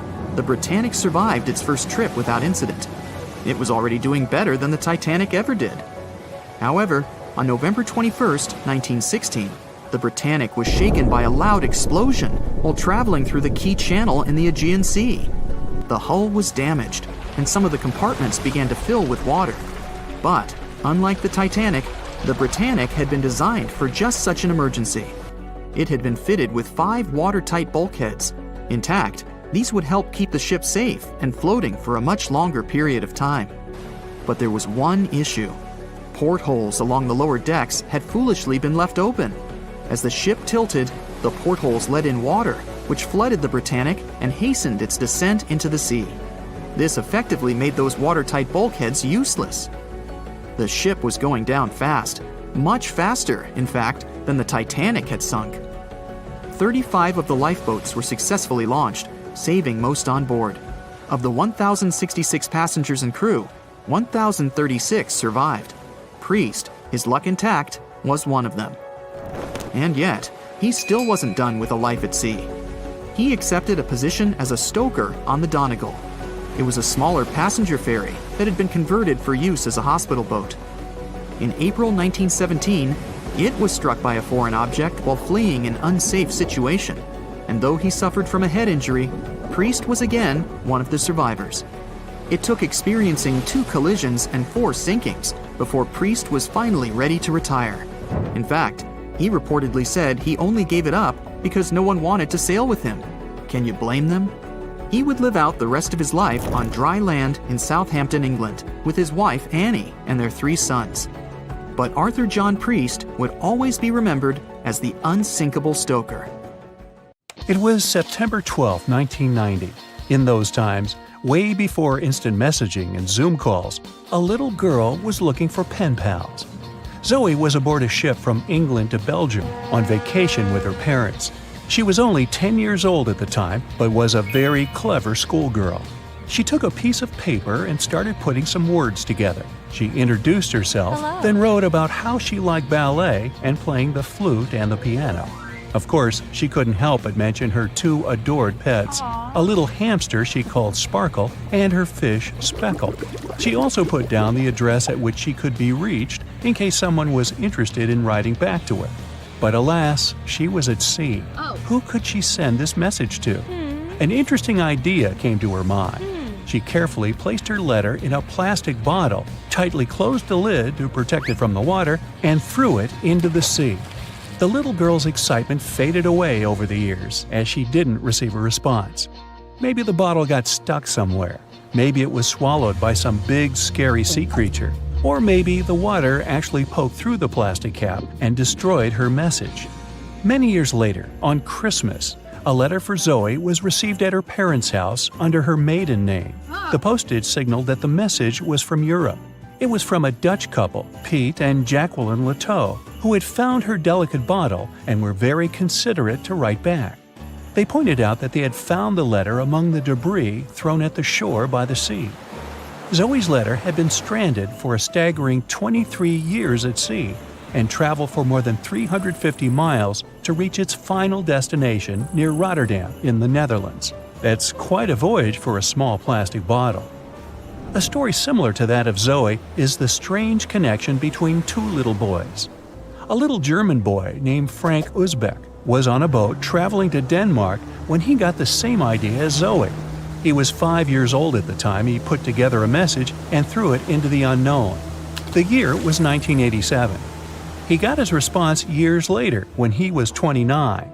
His letter, just like the one Zoe would send a couple of years later, had been at sea for 24 years. His message was found by a boy named Daniel Korotkin while he was on a walk with his parents on the Curonian Spit near the Baltic Sea. Daniel was lucky that his father knew enough German to translate the message. The unlikely friends eventually met via video call in 2011. Not all message-in-a-bottle stories have been explained away. In 2013, a Croatian surfer came across a damaged bottle while near the Adriatic Sea. The message it contained dated back to 1985, and it was from a man named Jonathan. The sender was eager for his letter to reach a woman named Mary, and he also expressed his keenness for her to respond. Since the letter was supposedly sent from Nova Scotia, the bottle had to have traveled a mind-boggling 3,700 miles. The message went from the Atlantic Ocean, entered the Mediterranean Sea, and reached the Adriatic shores in Croatia. The identities of neither John nor Mary were ever discovered. There are also messages in a bottle with wonderful love stories to share. This was the case for Ake and Paulina Viking. When Ake, a lonely Swedish sailor, placed a letter in a bottle and threw it in the Mediterranean Sea, he had no idea the piece of paper would eventually reach his future wife. This was in the early 1950s. The bottle was found by an Italian man who was inspired enough to give it to his niece, Paulina. After a year of back-and-forth letters being exchanged, Ake and Paulina eventually met and got married.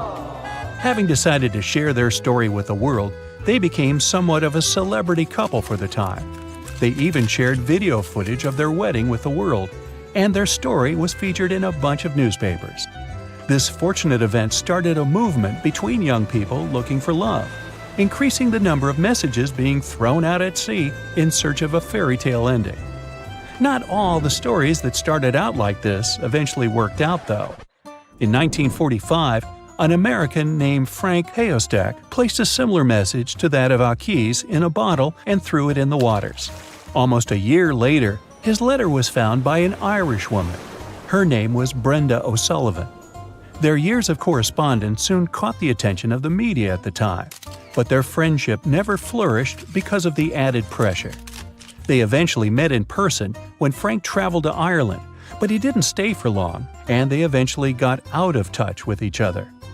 After Titanic met its strange ending, many bottles containing secret messages started to surface. Almost all of them proved to be counterfeited, apart from one letter. Years after Titanic had sunk in the icy Atlantic waters, a bottle was found on the Irish shores. It was supposedly from a man named Jeremiah Burke, and to this day, it is considered to be the only genuine message in a bottle originating from Titanic. The piece of paper simply stated the sender's name and the location, the Titanic, accompanied by the word goodbye. Since the date has washed away, it's difficult to estimate whether the note was sent before or after the ship had hit the iceberg. The common understanding is, however, that since Jeremiah was looking to relocate to the U.S., he was merely sending his last symbolic regards to his family and friends back in Ireland. This simple way of meeting and sometimes corresponding with people has turned into a hobby for a man from a Canadian province named Prince Edward Island, located east of the U.S. state of Maine. This man, Harold Hackett, claims to have sent over 4,000 bottles into the Atlantic Ocean since 1996. He also claims to have received many responses from all over the world, including letters from people in Europe, like France and Germany, but also from the Bahamas or even Africa. This unlikely pastime earns him about 150 Christmas cards from his pen pals each year. To this day, he refuses to add his phone number to any of his letters. This way, he ensures that if people ever want to contact him, the only means of doing so is via a written letter. He's also studied the best times to send the messages in the water based on the direction of the winds and the currents. Now, some bottles spend a whole lifetime at sea after being cast away by their sender. It was the case for a British man that wrote a message and placed it into a bottle before throwing it in the English Channel in 1914. His name was Thomas Hughes, and he wanted to direct the message to his wife, but was polite enough to write a letter to whoever got their hands on the bottle first, asking them to redirect the piece of paper accordingly. The bottle didn't reach his wife, since it was found 85 years later on the Essex coast. The man that stumbled upon the bottle was kind enough to reach out to the family and place the message in possession of Thomas's daughter. And 85 years isn't the longest time for a small bottle to be cruising the waves. A scientist named Hunter Brown was studying currents in the North Sea when this idea came to his mind. He placed the same message in almost 2,000 bottles and requested the unlikely recipient that they write back with the location of their discovery. He thought this method would help him better understand the layout of the North Sea currents. A bottle was found about 11 miles from its original departing location after 97 years. To this day, more than 300 of the original bottles relating to Hunter Brown's project eventually made it to the shore. Not all of the messages that were found in bottles got replied to via physical letters. Oliver van de Walle threw a bottle containing a letter on the English coast while he was on vacation with his family. He was 14 at the time.